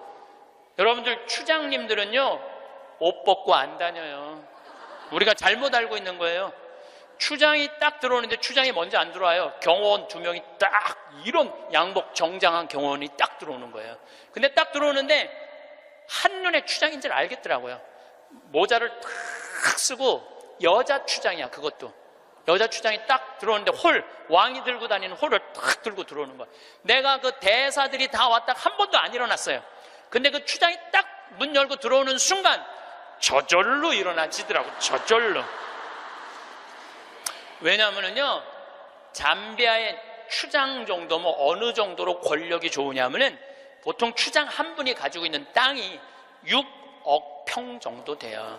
부산시가 1억 4천만 평이에요. 부산시가. 그러니까 서울보다 더 큰 땅을 갖고 있는 거예요. 추장 한 분이. 그러니까 잠비아에서 추장님한테 잘못 보이잖아요. 그냥 쫓겨나는 거예요. 근데 어떻게 안 일어나? 저절로 일어나지는 거죠. 그러더니 나를 보더니, 내가 로망칼라 했으니까 내 손을 나를 보더니 딱 웃으면서 땡큐, 수녀님들도 다 땡큐 하고 딱 만나러 가는 거예요. 그것도 대통령 추장님 만나고 나오면서 우리 또 나올 때 또 일어나죠. 추장이 만나고 그냥 가더라고요. 2시간 동안 사실은 추장님 왔다 갔다 하고 대사관들 왔다 갔다 하는 거 구경만 한 거야. 12시가 됐을 때 경호실에서 영접실로 오라고 그러더라고요. 그래서 영접실에 들어가서 거기서 1시간을 기다려요. 1시간을. 3시간 만에 대통령이 나타난 거예요. 대통령께서 딱 들어오시는데 우리를 딱 보더니 정말로 내 귀에 영어로 그러더라고요. I owe you an apology 그러더라고요. 사과하겠다는 아주 정중한 말이에요. 그 말이 사과하고 싶다고. 그러니까 내가 그 얘기를 딱 듣고 내가 진짜로 유창한 영어로 이렇게 말했어요. 진짜 유창한 영어로 Don't worry, I understand, because you are president of Zambia. 내가 그랬어요. 당신 잠비아 대통령이기 때문에, 당신 바쁘기 때문에 내가 이해한다. 그러니까 대통령께서 막 웃으시더라고요. 그리고 이제 앉아서 제가 이런 얘기를 했어요. 나는 잠비아를 사랑한다. 왜 잠비아를 사랑하느냐 하면, 잠비아는 부족 간에 분쟁이 없어요.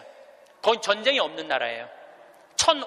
인구가 1500만인데 서로 전쟁이 없어요. 그리고 전쟁만 없을 뿐더러 테러도 없어요. 그리고 이 나라가 영국으로부터 독립한 지 딱 내 나이야 51년 됐어요. 51년 됐는데 이 나라가 대통령 정권 이양이 계속 민주적으로 교체가 되는 거예요. 다 투표로. 참 특별한 아프리카의 평화로운 나라예요. 평화로운 나라예요. 그래서 나는 이 나라에는 투자를 하고 싶다. 그리고 또 할머니 한 분이 100억을 기증해서 여기다가 내가 농업대학을 세우고 싶다. 뿐만 아니라 농업대학뿐만 아니라 의대도 세우고 싶다. 의대도 세우고 싶은데 그것뿐만 아니라 환경도시를 건설하고 싶다. 저는 거기다가 환경도시를 건설하고 싶어요. 참 아름다워. 별도 너무너무 멋있고. 그래서 내가 여러분들 초대하고 싶어요. 별이라는 게 이렇게 아름다운 거구나. 그러니까 내가 땅이 좀 필요하다. 땅이 좀 많이 필요하다. 3,000 헥타르가 필요하다. 그러더니 대통령께서 들으시더니 수녀님들이 20년 동안 잠비아에 와서 봉사활동하고 있는 거 자기 알고 있대요. 그래서 고맙게 생각을 한다고. 그리고 자기도 에너지에 관심이 너무 많다고 중국 애들이 와갖고 구리를 다 뺏어가는 거예요. 잠비아가 구리 매장량이 세계 4위야. 세계 4위에. 그러니까 지금 중국 애들이 다 뺏어가는 거예요. 근데 뺏어가면서 그 전기를 거기 구리 캘 때 전기가 많이 들어가거든요. 다 쓰는 거예요. 그런데 문제는 전기값도 안 내는 거예요. 중국 애들이. 너무너무 속상해하고 있더라고요. 그래서 내가 그때 말을 받아서 나는 중국 사람하고 다르다. 그리고 우리나라는 그 얘기도 했어요. 우리나라는 다른 나라 한 번도 침략한 적 없는 나라다. 다른 나라 거 뺏어온 적이 한 번도 없는 나라다. 그런데 나는 여기다가 정말로 세계적으로 아름다운 환경도시, 윈드 프로펠러, 풍력 에너지, 그 다음에 솔라 에너지, 이거 여기다가 설치하고 싶다. 바람이 굉장히 많거든요. 그 나라가 해발 1500m 있어요. 그리고 1500m의 평지니까 바람이 얼마나 많아요. 그러니까 여기다가 이 기가 막히게 평화로운 국가의 아름다운 환경도시를 건설하고 싶다. 그래서 난 3,000헥타르가 필요하다. 나는 이런 말은 전부 다 한국말로 하고, 근데 내 옆에 이제 통역 교수를 데려갔죠, 내가. 김기영 교수님이라고 아주 마침 영국에서 공부를 한 교수님이에요. 영어를 너무너무 잘하시더라고요. 그래서 그 교수님이 다 통역을 해주고 대통령하고 얘기를 다 했어요. 대통령이 한 40분을 얘기를 했어요. 40분을 얘기를 했는데 이번에 사실은 평화방송에서 제 잠비아 활동을 찍으러 갔어요. 하이라이트가 뭐냐 하면은 대통령 만나는 거 찍는 게 하이라이트야. 그런데 내가 공식적인 외교적인 채널로 온 게 아니기 때문에 방송국은 못 들어온다는 거예요. 너무 속상하더라고요. 그걸 우리 국민들한테 보여주고 싶고 우리 교우들한테 보여주고 싶었는데, 근데 이제 거의 다 끝났는데 딱 얼굴을 돌려보니까 평화방송이 찍고 있는 거야. 그래서 나중에 어떻게 된 거냐고 물어봤더니 우리를 너무 오래 기다리게 해서 그런지 갑자기 경호실에서 들어가서 찍으라고 그랬다는 거예요. 나는 이렇게 대통령을 보고 있느냐고 앞을 못 봤거든요. 40분 동안 집중을 해야 되잖아요. 집중. 잘 못 알아들어도 알아듣는 척하고 막 이렇게 집중을 해야 되기 때문에 앞을 못 봤어요. 다 찍었다는 거예요. 다 찍었다는 거예요. 그래서 이번에 평화방송에서 성탄 특집으로, 제목이 내가 정확하게 못 들었는데 8월의 크리스마스라는 제목으로 그 잠비아 특집으로 방송을 할 거예요. 여러분 한번 보세요. 꼭 보세요. 그리고 이제 대통령께서 다 얘기가 끝나고 미안했는지 사진 찍자고 그러더라고요. 그래서 내가 딱 일어났는데, 난 벌써 일어나는 거 끝났는데 대통령은 계속 일어나는 거야. 키가 보니까 2m야, 2m 대통령이 키가. 그래서 제가 진짜 이랬어요. 이렇게 고개를 들고 진짜 또 유창한 영어로 이렇게 얘기했어요. Too tall. 내가 그래서 too tall. 사진을 찍으려고 그러니까 내가 너무 키가 작으니까 안 되겠어. 그래서 내가 영어로 얘기했어요. I need lift 올리겠다. My 힐 뒤꿈치를 올리겠다. 내가 그러니까 대통령이 박장대소를 하시는 거예요. 그래갖고 대통령이 한 우리 간 직원들, 이제 우리 수녀님들 다 뭐 10분하고 사진, 우리 저기 평화방송 스태프들하고도 다 찍어주셨어요. 너무너무 즐거우셨나 봐요. 그래갖고 이제 근데 이제 그 땅을 받으려면 2년을 기다려야 된대요. 왜냐하면 땅이 크기가 얼마냐, 분당 신도시 2배만 한 거니까. 우리도 신도시 하나 개발하려고 그러면 하루아침에 결정이 안 되잖아요. 그러니까 2년은 기다려야 된다고. 그리고 대통령께서도 강요회의를 통해서 나중에 땅을 드릴 수 있으면 회의로 결정되면 드리겠다고 그렇게 얘기를 했어요. 근데 내가 이제 마지막에 대통령을 정말로 많이 웃겼거든요. 나는 하느님한테 받은 특별한 은사 중에 하나가 누구도 웃길 수 있는 은사를 받았어요. 누구도 웃길 수 있는 은사를 받았어요. 그리고 나는 끝나고 사실은 대통령 만나고 눕고 이러고 저러는 바람에 새벽에 갔다가 밤 12시에 와갖고 생일 밥도 못 먹었어요. 그리고 다음날 강의는 LA, 아프리카에서 LA 성령대에 강의가 있는데 그런저런 이유로 비행기를 놓쳤어요. 2,500명이 기다리고 있는데 LA에서 지금 나를. 그러니까 전 세계 비행기를 뒤져보니까 원래는 싱가포르로 해서 LA로 이제 가는 비행기를 끊어놨는데 그걸 놓쳤으니 가긴 가야 될 거 아니야. 지금 2,500명이 날 기다리고 있는데. 그래 뒤져보니까 남아프리카 공화국 요한네스버그에서 암스테르담, 유럽 맨 끝에 네덜란드 암스테르담에서 거기서 또 완전 끝으로 LA로 가는 비행기가 있더라고. 엄청 비싼 비행기 표가. 그걸 끊어서 하루 종일 걸쳐서 암스테르담에 도착을 했어요. 암스테르담에 도착을 해갖고 핸드폰을 딱 열어보니까 수녀님이 메시지를 보냈어. 신부님, 기적이 일어났다는 거예요. 무슨 기적인가 했더니 다음날, 하루가 지난 거니까 다음날 대통령께서 직접 국토부 장관한테 직접 전화했대. 직접 전화해갖고 어제 한국에서 오신 신부님 원하는 땅 3,000헥타르 장관이 책임지고 다 드리라고 그랬다는 거예요.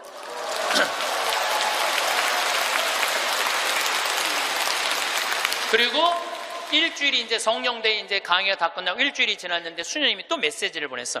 신부님, 우리들 지금 국토부 장관 만나러 다시 서울로 루사카로 간다는 거예요. 거기 서울까지 가는데 10시간 걸리거든요. 루사카로 간다는 거예요. 그럼 점점 일이 빨리 진행이 되는 거죠. 근데 나는 2년 기다려도 돼요. 왜냐하면 나는 지금 110살까지 살 거니까 뭐 2년 못 기다려. 난 마음이 느긋했어요, 사실은. 그리고 이제 한 달 반 동안 캐나다, 미국, 엘래스카 강의 끝나고 한국으로 9월 1일 날 들어왔는데 7월 16일 날 나가서 한국으로 9월 1일 날 들어왔는데 내 책상에 선물이 어떤 선물이 왔느냐면 그 3,000헥타르 측량까지 다 끝나고 지적도가 딱 온 거예요. 지적도가. 그 사이에 한 달 반 사이에 그 땅을 다 받은 거예요. 근데 그 땅이 어떤 땅이냐면 내가 원하는 땅을 다 준 거야. 거기에 유칼립투스, 소나무 이렇게 굵은 거 어마어마하게 산림청에서 심어놓은 거 다 준 거, 그 땅. 그리고 강이 2개가 흘러요, 그 안에. 근데 수량이 굉장히 많아요. 수량이 완전 건기인데도 요거 지금 한 칸 되는 개울 강이죠. 거기는 강이 한 칸 되는데 2m 정도 되는 물이 철철철철 흐르더라고. 그리고 그 강 끝에 습지가 있는데 그 끝에 악어들이 굉장히 많은데 그 악어까지 다 주신 거야. 악어까지. 그 악어까지 다 주신 거야. 그래서 내가 그거를 받고 너무 행복하더라고. 그래서 우리 수원교구 교구장인 이용훈 마티아 교구장님한테 주교님, 제가 이러이러한 일로 잠비아에 지금 농업대학을 세우기 위해서 이제 수원교구 해외 선교 사업으로 이 농업대학을 세우고 싶은데 여기까지 진행이 됐습니다. 그랬더니 우리 교구장 주교님이 그 말을 들으시더니 아이고, 우리 황 신부님은 그거 하려고 그러면은 150살까지는 살아야 되겠다고 40년을 연장을 시켜주시더라고요. 그런데 여러분들, 오래 사는 건 중요한 게 아니에요. 단 하루를 살더라도 사는 것처럼 살아야죠. 하루를 살더라도 사는 것처럼 살아야죠. 여러분들 80살서부터 90살까지 10년 동안 뒷방에서 이러고 살면은 그 10년의 의미가 있어요, 없어요? 의미가 없어요. 삶은요, 재미도 있고 의미도 있어야 돼요. 뒷방에 앉아갖고 재미도 없고 의미도 없으면 그건 의미가 없는 거예요. 그래서 사는 것처럼 살아라. 귀양 살라고 그러면은 달걀 중에 유정란이 있고 무정란이 있어요. 똑같은 달걀인데 어떤 달걀은 뿅아리를 까고 어떤 달걀은 뿅아리를 못 까요. 참 그거 구분하기 어렵대요. 유정란인지 무정란인지. 똑같은 달걀인데 근데 사람도요, 유정란이 있고요, 무정란이 있어요. 똑같이 인생을 사는데 이 사람은 무정란이야. 생명이 없는 사람이 있어. 매일 죽는다는 소리 입에 그냥 달고 다니는 사람이 있어요. 근데 어떤 사람은 유정란이 있어. 난 너무 행복해. 난 너무 감사해. 나 사는 게 너무 즐거워. 이 사람들은 유정란하고 무정란 구분법을 알려드릴게요. 첫 번째, 저 사람이 유정란인지 무정란인지 구분하는 첫 번째 방법은 뭐냐면 이 사람이 웃느냐 웃지 않느냐에 따라서 유정란이냐 무정란이 구분돼요. 여러분들 하루 종일 같은 모임에 다니는 친구들이 있어. 같이 밥도 먹고 여기 만나러도 가고 여기저기 구경도 다녀. 근데 다 웃는데 딱 한 사람만 남들이 웃어도 이런 사람 있어요, 없어요? 꼭 있어요. 그 사람은 무정란이에요. 이 사람은 밥 먹는 게 즐겁지도 않고 대화하는 게 즐겁지도 않은 거야. 그 사람이 웃긴 말 해도 하나도 귀에 안 들어와.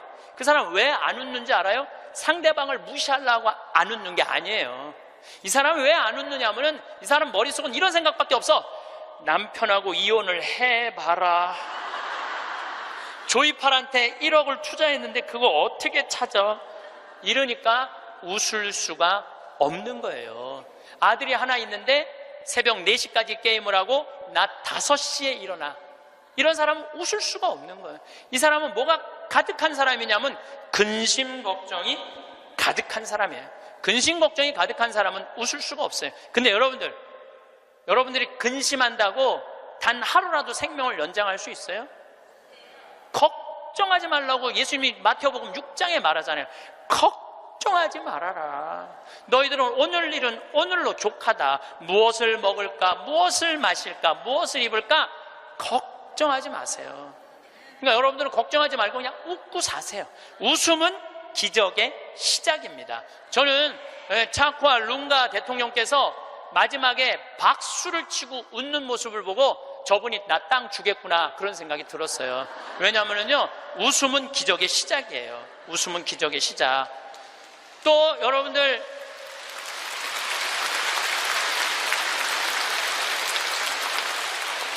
오늘 강의 들어서 사진 여러분들 안 나오는 분들 많죠? 아, 나는 왜 사진이 안 나와? 들여다봐요. 웃나 인상 쓰고 있나? 사진 잘 나오는 비법은요, 웃는 거예요. 이빨 살짝, 이거 웃는 거예요. 그러면은요, 아무리 못생긴 사람도 참 참 예쁘게 나와요. 웃음은 기적의 시작이에요. 그런 사람은 유정란으로 살 수 있어요. 유정란, 무정란 두 번째 구분법은 뭐냐면은 감동하느냐 감동하지 않느냐예요. 여러분들 어떤 사람도 보면 뭐 맛있는 거 아우 맛있다 정말 맛있다 막 이렇게 좋아하는 사람 있죠. 뭐 신난다 뭐 공연을 봐도 너무 멋있다 이런 사람 있죠. 그런 사람이랑 같이 다니면 다닐만 해요. 네. 저는 이번에 미국 강의 중에 유타라는 곳을 여행을 했어요. 일주일 동안. 유타는 뭐냐면 여러분들 서부 영화 보면 막 쫙 빨간 돌산이 막 하늘 높이 서 있고 그런 거 있죠. 거기에 브라이어스 캐년, 그랜드 캐년, 델리킷 아치, 이런 캐년랜드 이런 데가 있는 지역이에요. 미국에서도 가장 인기 있는 관광지예요. 거기를 일주일 동안 여행을 했는데 나 여행을 인도한 사람이 74살 먹은 마틸다라는 친구예요.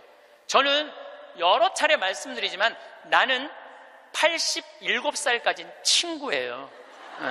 87살까지는 친구예요.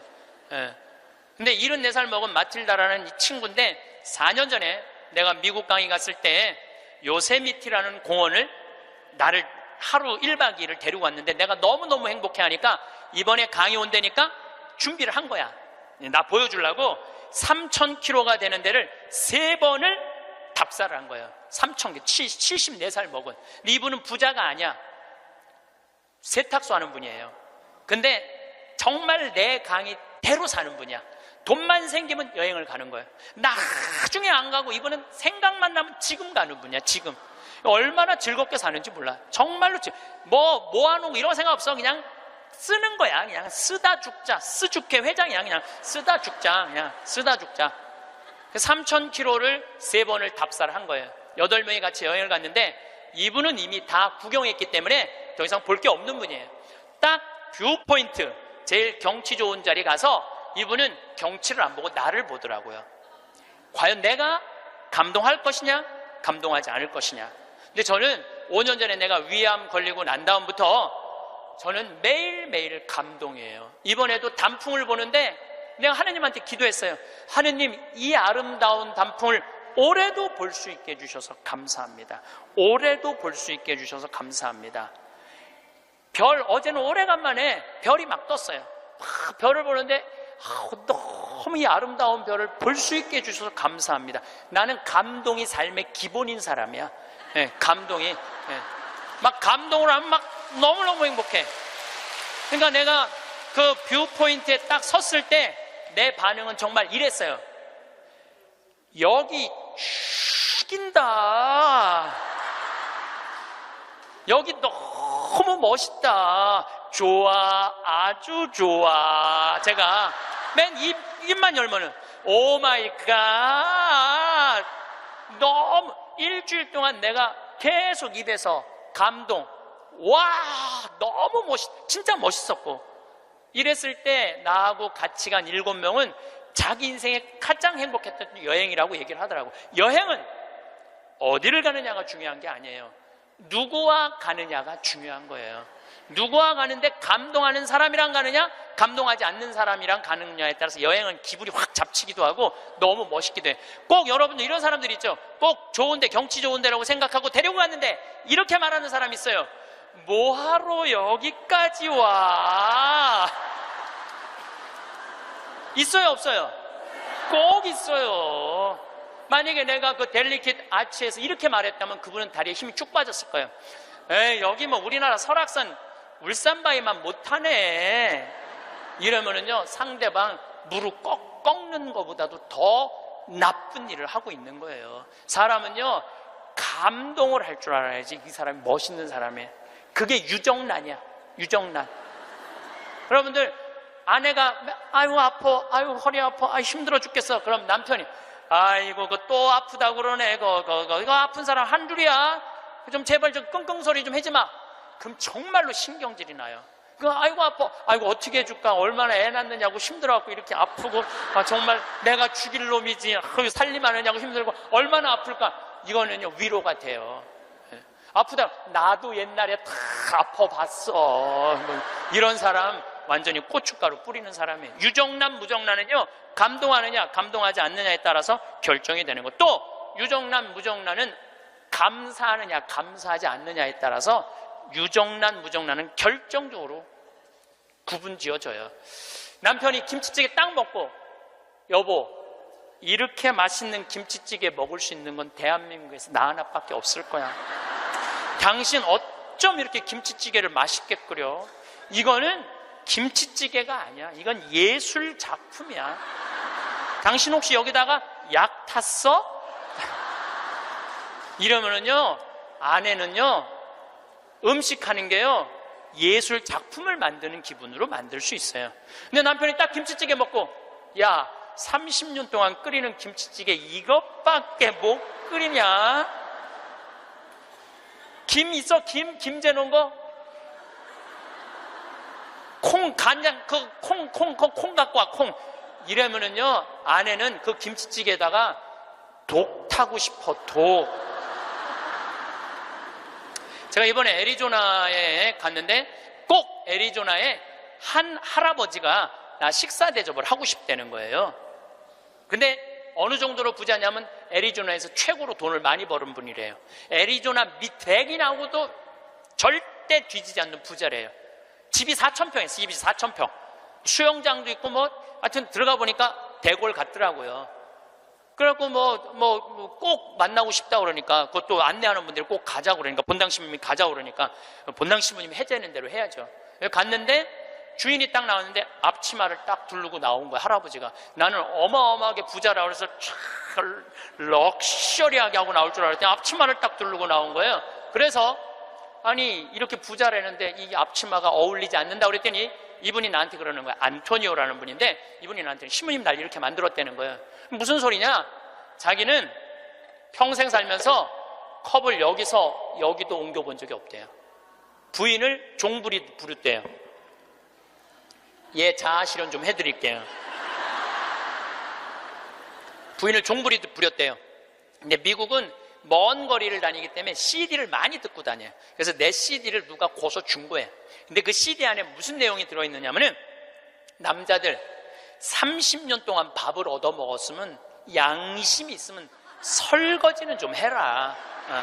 아니 30년 동안 밥 얻어 먹고 설거지도 안 하는 게 그게 사람이냐? 그런 얘기를 했어요. 그런데 어떤 형제가 그 얘기를 듣고, 자기는 20년 동안 결혼 생활하면서 한 번도 설거지할 생각을 안 했대요. 그 얘기를 듣고 집에 가서 설거지를 한 거야. 근데 아내가 밥 먹다가 갑자기 끝나고 난 다음에 남편이 설거지하러 가니까 아내가 그래도 당신 미쳤냐고, 왜 안 했던 짓을 하냐고. 근데 내가 그런 소리 들어도 하라고 그랬어요. 그때 강의 때 아내가 그러더래요. 2번 설거지하게 하지 말고 그냥 미사에설이나 가라고 그러더래요, 아내가. 근데 그 형제는 설거지를 하고 미사에설을 간 거야.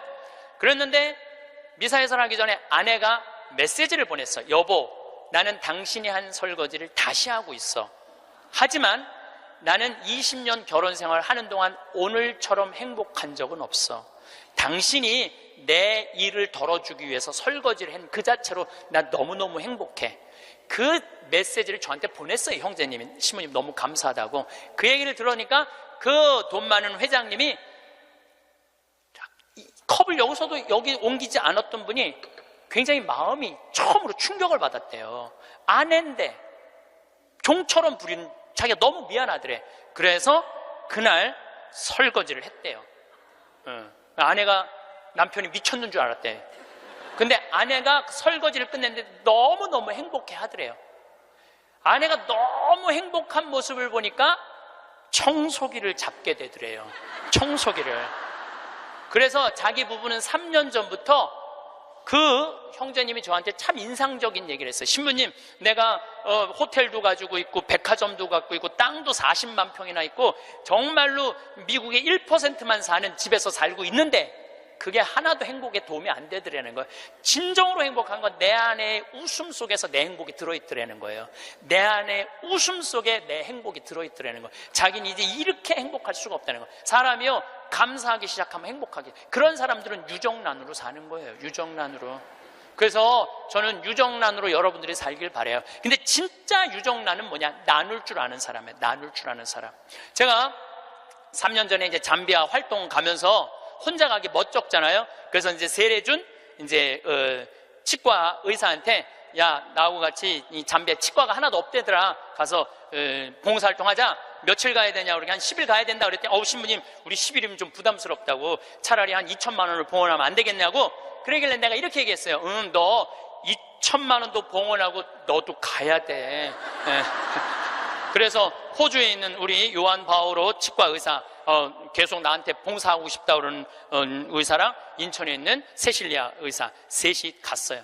거기는 의사가 없으니까요. 어떻게 오느냐면 하루 전날부터 트럭을 타고 오는 거예요. 20명씩.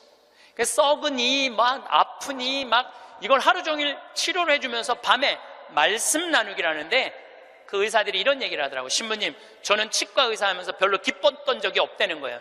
그런데 이번에 이 봉사활동을 하면서 내가 의술 배운 걸 잘했다는 보람을 처음으로 느낀다는 거예요. 그러니까 나누면서 자기 능력에 대한 보람을 느끼는 거예요.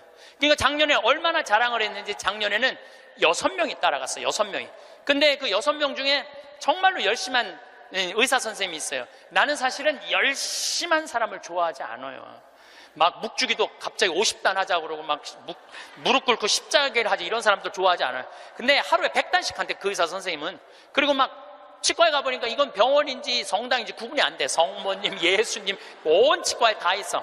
근데 그 의사 선생님이 에이즈 환자 이를 빼다가 그 피 묻은 그 핀셋으로 자기 손가락을 찔러버린 거야. 저녁에 말씀 나누기 했는데 파김치가 돼 있고 약 먹고 이러니까 파김치가 돼 있잖아요. 너무너무 미안하더라고요. 그래서 내년에는 그냥 오지 말고 그냥 한 해 휴가 가고 건너뛰자. 그랬더니 세례도 안 받은 그 호성이라는 천주교 신자도 아니야. 김호성이라는 치과 의사가 나를 똑바로 쳐다보더니 이렇게 얘기하더라고요. 신부님은 내년에 오지 마세요. 우리끼리 올 테니까. 이 좋은 거를 왜 막느냐 이거야. 비행기표도 다 자기네들이 내고 가는 건데 다 자기네들 돈으로 가는 거예요. 이게요, 의미를 찾잖아요. 그럼 삶은요 찬란해지는 거예요. 의미를 찾으면은. 그래갖고 올해는 의사 선생님들이 8명이 갔어. 내년에 데려가 달라는 의사가 4명이야. 4명, 12명. 기적은요 억지로 만들려고 이루어지는 게 아니에요. 그냥 하느님이 이루어 주시는 거예요. 나눌 때 기적이 일어나는 거예요. 그런데 저는 거기다가 이제 농장도 20만 평을 이제 꾸며줬어요. 농장도 20만 평 꾸며주고 닭장도 해갖고 1000마리 팔던 거 이제 2000마리씩 다달이 판대요. 그런데 소를 못 키우겠는 거야. 소를. 저 소만 키우면 이제 거긴 다 이제 내 꿈이 다 이루어지는데. 근데 우리 평창 군수님이 대관령 한유협회 11년 동안 조합장 하다가 군수님이 된 거야. 그분하고 밥 먹을 때마다 이런 생각이 드는 거예요. 저분을 모시고 가면 소 키우는 건 해결될 텐데 군수님을 하고 있으니 모시고 갈 수가 있어야지. 그래갖고 내가 밥 먹을 때마다 속으로 이런 생각을 했어요. 다음 선거에 좀 떨어져라 이런 생각을 했어요. 근데 작년 7월 달에 지방선거를 했는데 파라과이 내가 강의 중에 지방선거 결과 발표하는 날이야. 딱 열어보니까 결과를 보니까 떨어졌어. 그래서 내가 축하한다고 메시지 보냈어요. 축하한다고. 그리고 이번 할머니 모시고 갈 때 같이 가자고. 모시고 딱 갔는데 내가 옥수수를 4만 평을 심어놨거든요. 그걸 보더니 이 군수님이 그러더라고요. 신부님 걱정하지 말라는 거예요. 이거 사일리지 하면 된다는 거. 소사료로 만들면 된다는 거예요. 그래서 이거 해달라고 그랬더니 3번을 가셨어. 잠비아를 싹 해갖고 소를 먹이는데 소들이 너무너무 잘 먹는 거예요. 그걸 하려면 1억이 드는데 300만 원으로 1억을 만들어낸 거야. 그러니까 능력 있는 사람들이 필요한 거예요. 그래서 이번 여름에 내가 꼭 소를 한 마리씩 잡거든요. 수님한테 소 한 마리 내놓으라고 그러니까 $1000를 주고 내가 달라고 그러거든요. 안 된다는 거예요. 소를 내가 32마리를 사줬는데 신부님 황소가 한 마리 암소가 32마리인데 안 된다는 거예요. 한 마리도 못 내놓는다는 거예요. 왜 못 내놓느냐고 하니까 32마리 암소가 전부 다 애를 가졌다는 거예요. 애를. 그래서 못 내놓는다는 거예요. 그래서 내년에는 소가 500마리까지 늘릴 수 있다는 거예요. 1000마리까지 키울 수 있는 1000마리까지. 근데 이 군수님이 저한테 이런 얘기해요. 신부님 너무 감사하다는 거예요. 뭐가 감사하냐 그러니까 보통 우리 선거 떨어지면은 아들은 감옥에 가고 부인은 이혼하자고 자기 목맬 생각한다는 거예요. 그런데 떨어졌을 때 축하한다고 메시지 보낸 건 신부님 하나라는 거예요. 그런데 여기 막상 와서 보니 너무 좋다는 거. 너무너무 자기 인생의 의미가 생긴다는 거. 좀 너무너무 신난다는 거예요. 이번에 또 캐나다에 가니까 다니엘이라는 73살 먹은 할아버지가 회사가 3개나 있어. 설계 회사가. 당신도 참여하고 싶다고. 헬스장에 지금 다닌다는 거예요. 자기는 도시 설계팀이 있어서 신부님 거기 세계 최고의 환경 도시를 세워줄 수 있다는 거야. 이분이 누구냐면 요한 바오로 2세 교황님이 캐나다에 방문했을 때 제대를 설계하신 분이야. 얼마나 능력 있는 분인지 몰라요. 또 한국에는 김원이라는 건축가가 있어요. 독립기념관 세우신, 우리 이제 은퇴하셨는데 여기 해화동에 큰 빌딩 있죠. 거기 그분도 은퇴한 설계사님들이 동참하겠다는 거예요. 이게 기적이 일어나는 거, 기적이. 나눌 때. 그러면은 여러분들은 나도 참여하고 싶은데 신부님 나는 안 될까요? 여러분들도 참여했어요. 내가 할 줄 아는 게 뭔데요? 여러분들 할 줄 아는 게 왜 없어요? 내년에 60명 가면은 밥 해줘야 되잖아요. 밥. 근데 이번에 60부터 64살 되신 분 4분이 따라갔어요. 아줌마들이 애들 밥 해주려고 농장 꾸미는데 이분들이 나한테 한 얘기가 그 얘기예요. 신부님, 내가 60평생을 살면서 이렇게 찬란한 인생이 처음이라는 거예요. 찬란한 인생이. 그래서 여러분들 이제 제발 내 집, 내 자식 그런 이기적인 것에서 벗어나서 정말 유정란의 삶을 살고 싶으면 나누셔야 돼. 마지막 삶과 함께 결론을 좀 말씀드리고 싶어요. 레오나르도 다빈치가 모나리자를 하루아침에 그렸겠어요? 수도 없이 찢었을 거예요. 수도 없이. 그리고 그 멋있는 작품을 남긴 거예요. 여러분들도 인생 살면서 실패하고 잘못하는 거 참 많으시죠? 그렇지만은 여러분들이 끊임없이 완성을 향해서 나가면은 여러분들 마지막에는 레오나르도 다빈치처럼 멋있는 인생의 유정란을 남기고 가실 수 있으실 겁니다. 감사합니다. 사람의 대우는 10년마다 바뀌게 됩니다. 또 찾아오는 대운의 시기가 저마다 다른데요. 대운이 바뀌기 직전 12년 사이, 이 시점에는 하나같이 약속이나 한 것처럼 공통된 현상을 겪게 됩니다. 다음 대운의 징조 5가지 중 본인에게 해당되는 징조를 체크해 보시기 바랍니다. 첫째, 내 주변 환경들이 바뀝니다. 둘째, 인생 최대의 고통이 찾아옵니다. 셋째, 내 주변 인맥들이 바뀝니다. 넷째, 얼굴색이 환해집니다. 다섯째, 기존의 내 가치관이 바뀌기 시작합니다. 이처럼 대운은 예고 없이 찾아오지 않습니다. 몸과 마음, 환경의 변화를 통해 우리에게 사인을 주는데요. 물론 좋은 운이 왔는데도 그 운이 온 줄 모르고 놓치시는 분들이 의외로 많습니다. 그래서 오늘은 살면서 반드시 알아차려야 될 대운이 들어오는 징조 10가지에 대해 알려드리겠습니다. 오늘의 영상 끝까지 시청하셔서 대운을 놓치시는 일이 없길 바랍니다. 첫 번째는 내 주변 인맥들이 바뀌기 시작합니다. 지인이 됐든 아는 사람이 됐든 친구가 됐든 대운이 들어올 때는 만남이 싫어집니다. 즉, 득이 안 생기는 쓸데없는 시간이라고 생각이 들어서 필요 이상의 시간 낭비를 안 하려고 합니다. 큰 의미 없는 담소를 나눴던 사람들과의 만남이 점점 줄어들기 시작하면서 그런 사람들이 정리가 됩니다. 반면 오랜 인연이 끊어지고 새로운 인연들이 생겨납니다. 내 운의 흐름이 바뀌면 자연스레 만나게 되는 사람들이 바뀝니다. 예전에 스쳐 지나갔던 인연이 우연히 다시 되풀이 될 수도 있고 새롭고 낯선 사람을 만날 수도 있습니다. 두 번째는 주변 환경이 바뀝니다. 나를 둘러싼 환경이 자의반 타의반으로 변화할 수밖에 없는 상황이 만들어지게 됩니다. 내가 원했든 원하지 않았든 상관이 없습니다. 이직이나 취직으로 인한 직업적 변화, 또 이사를 하는 등 주거 변동이 생깁니다. 자동적으로 살림살이를 자꾸 만지게 되면 물론 내내 잘 살다가 갑자기 집 인테리어를 새로 하거나 배치를 바꾸게 됩니다. 이렇게 기회순환이 생겨나고 주변은 정리정돈이 되어서 일석이조의 좋은 효과를 볼 수 있습니다. 세 번째는 얼굴색이 바뀝니다. 안 좋은 일이 생기면 표시가 나듯이 좋은 일도 얼굴에 표시가 나기 마련인데요. 대운이 들어올 때는 얼굴색이 환하게 바뀌게 됩니다. 정작 나는 아무것도 하지 않았고 예쁘게 치장도 안 했음에도 불구하고 얼굴에 생기가 돕니다. 또 주변 지인들에게 인상이 폈다는 말을 자주 듣게 됩니다. 이는 고된 시련과 나쁜 인연이 사라져 근심 걱정이 없어졌기 때문에 평온한 마음이 그대로 얼굴로 드러나는 것입니다. 반대로 일이 안 풀리고 힘들게 되면 얼굴이 새카매집니다. 그럴 때는 아직 기운이 좋은 상태가 아니라고 생각하시면 됩니다. 네 번째는 새로운 것을 시도하게 됩니다. 늘 생각만 하고 그냥 그렇지 하고 지나치던 것들이 새롭게 보이기 시작합니다. 자연스럽게 관심이 생겨 시도를 해보게 되는 것까지 행동으로 옮겨지고 있다면 그 또한 대운이 들어오고 있음을 짐작할 수 있습니다. 갑자기 방 구조를 바꿔본다거나 낡은 옷을 버리고 새 옷을 구입한다든지 등의 행동을 하게 됩니다. 나에게 익숙해진 것들을 버리고 정리한다는 것은 여간 쉬운 일이 아닙니다. 새로운 시작을 두려워하지 않는다는 것 자체가 좋은 대운의 기운이 느껴지는 대목입니다.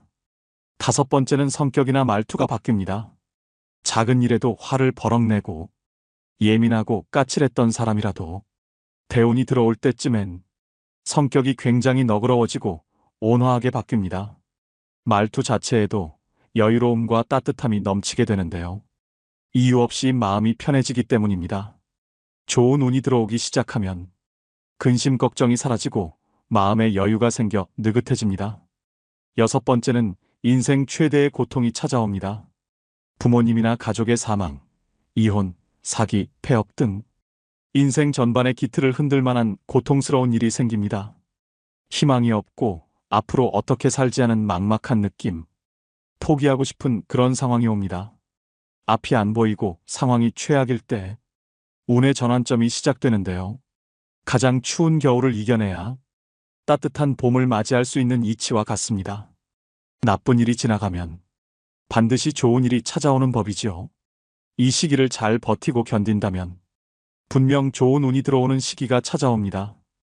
인생의 밑바닥에 온 것 같은 시기에는 좌절 대신 고통 속에서 많이 배우고 깨달음을 얻으셔야 됩니다. 나쁜 일이 가면 반드시 좋은 일이 올 차례입니다.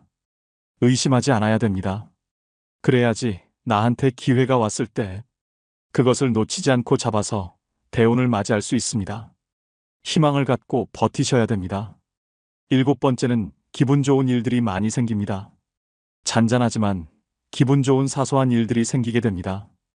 예를 들어 생각지도 못했던 돈을 받을 일이 생기거나 시간적으로도 여유가 생겨 많이 누리지 못했던 여가 생활을 시작할 수도 있게 됩니다.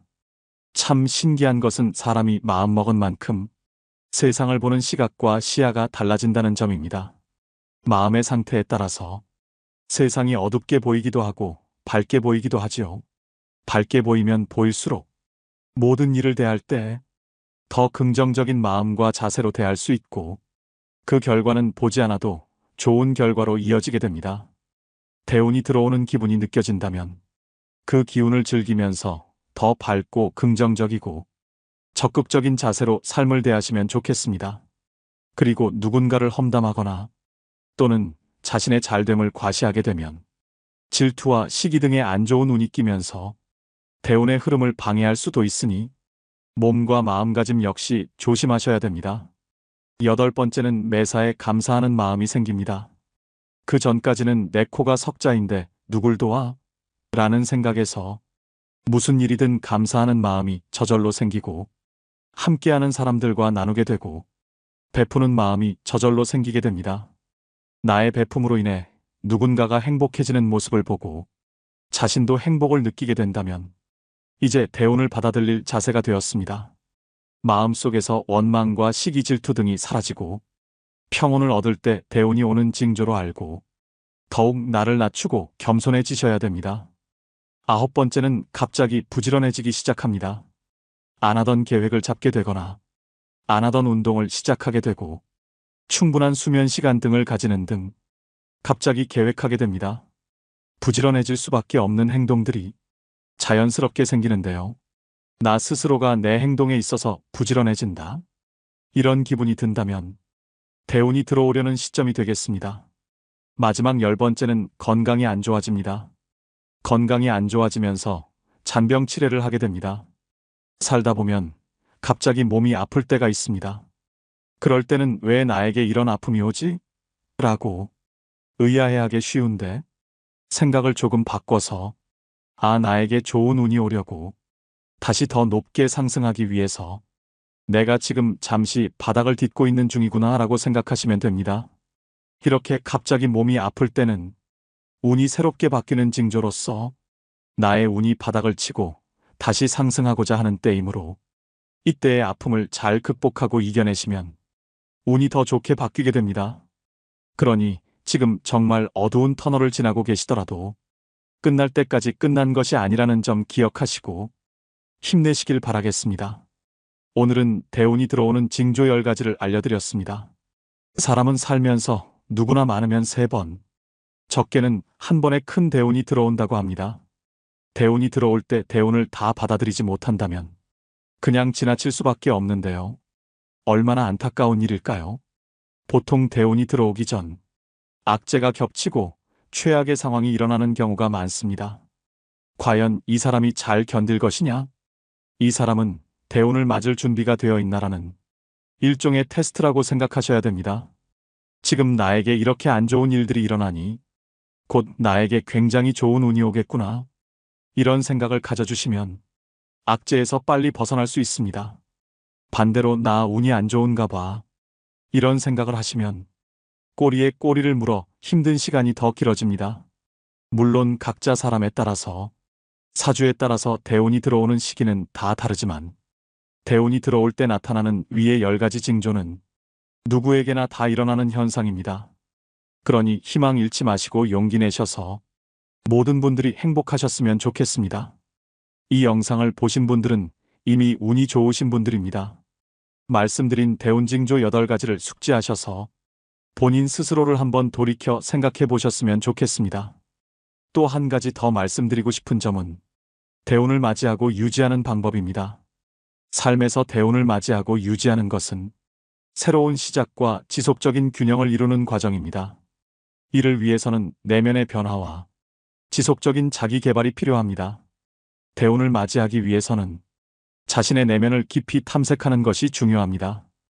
또 긍정적인 생각과 태도를 갖고 변화를 긍정적으로 받아들이며 새로운 기회를 적극적으로 모색하는 것이 중요합니다.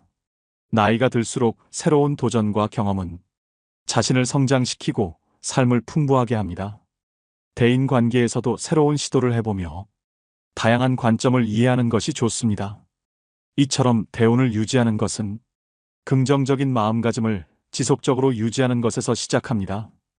이 점을 명심하시고 언젠가 여러분도 대운을 맞이해서 지금의 마음고생을 보상받으시길 간절히 바라봅니다.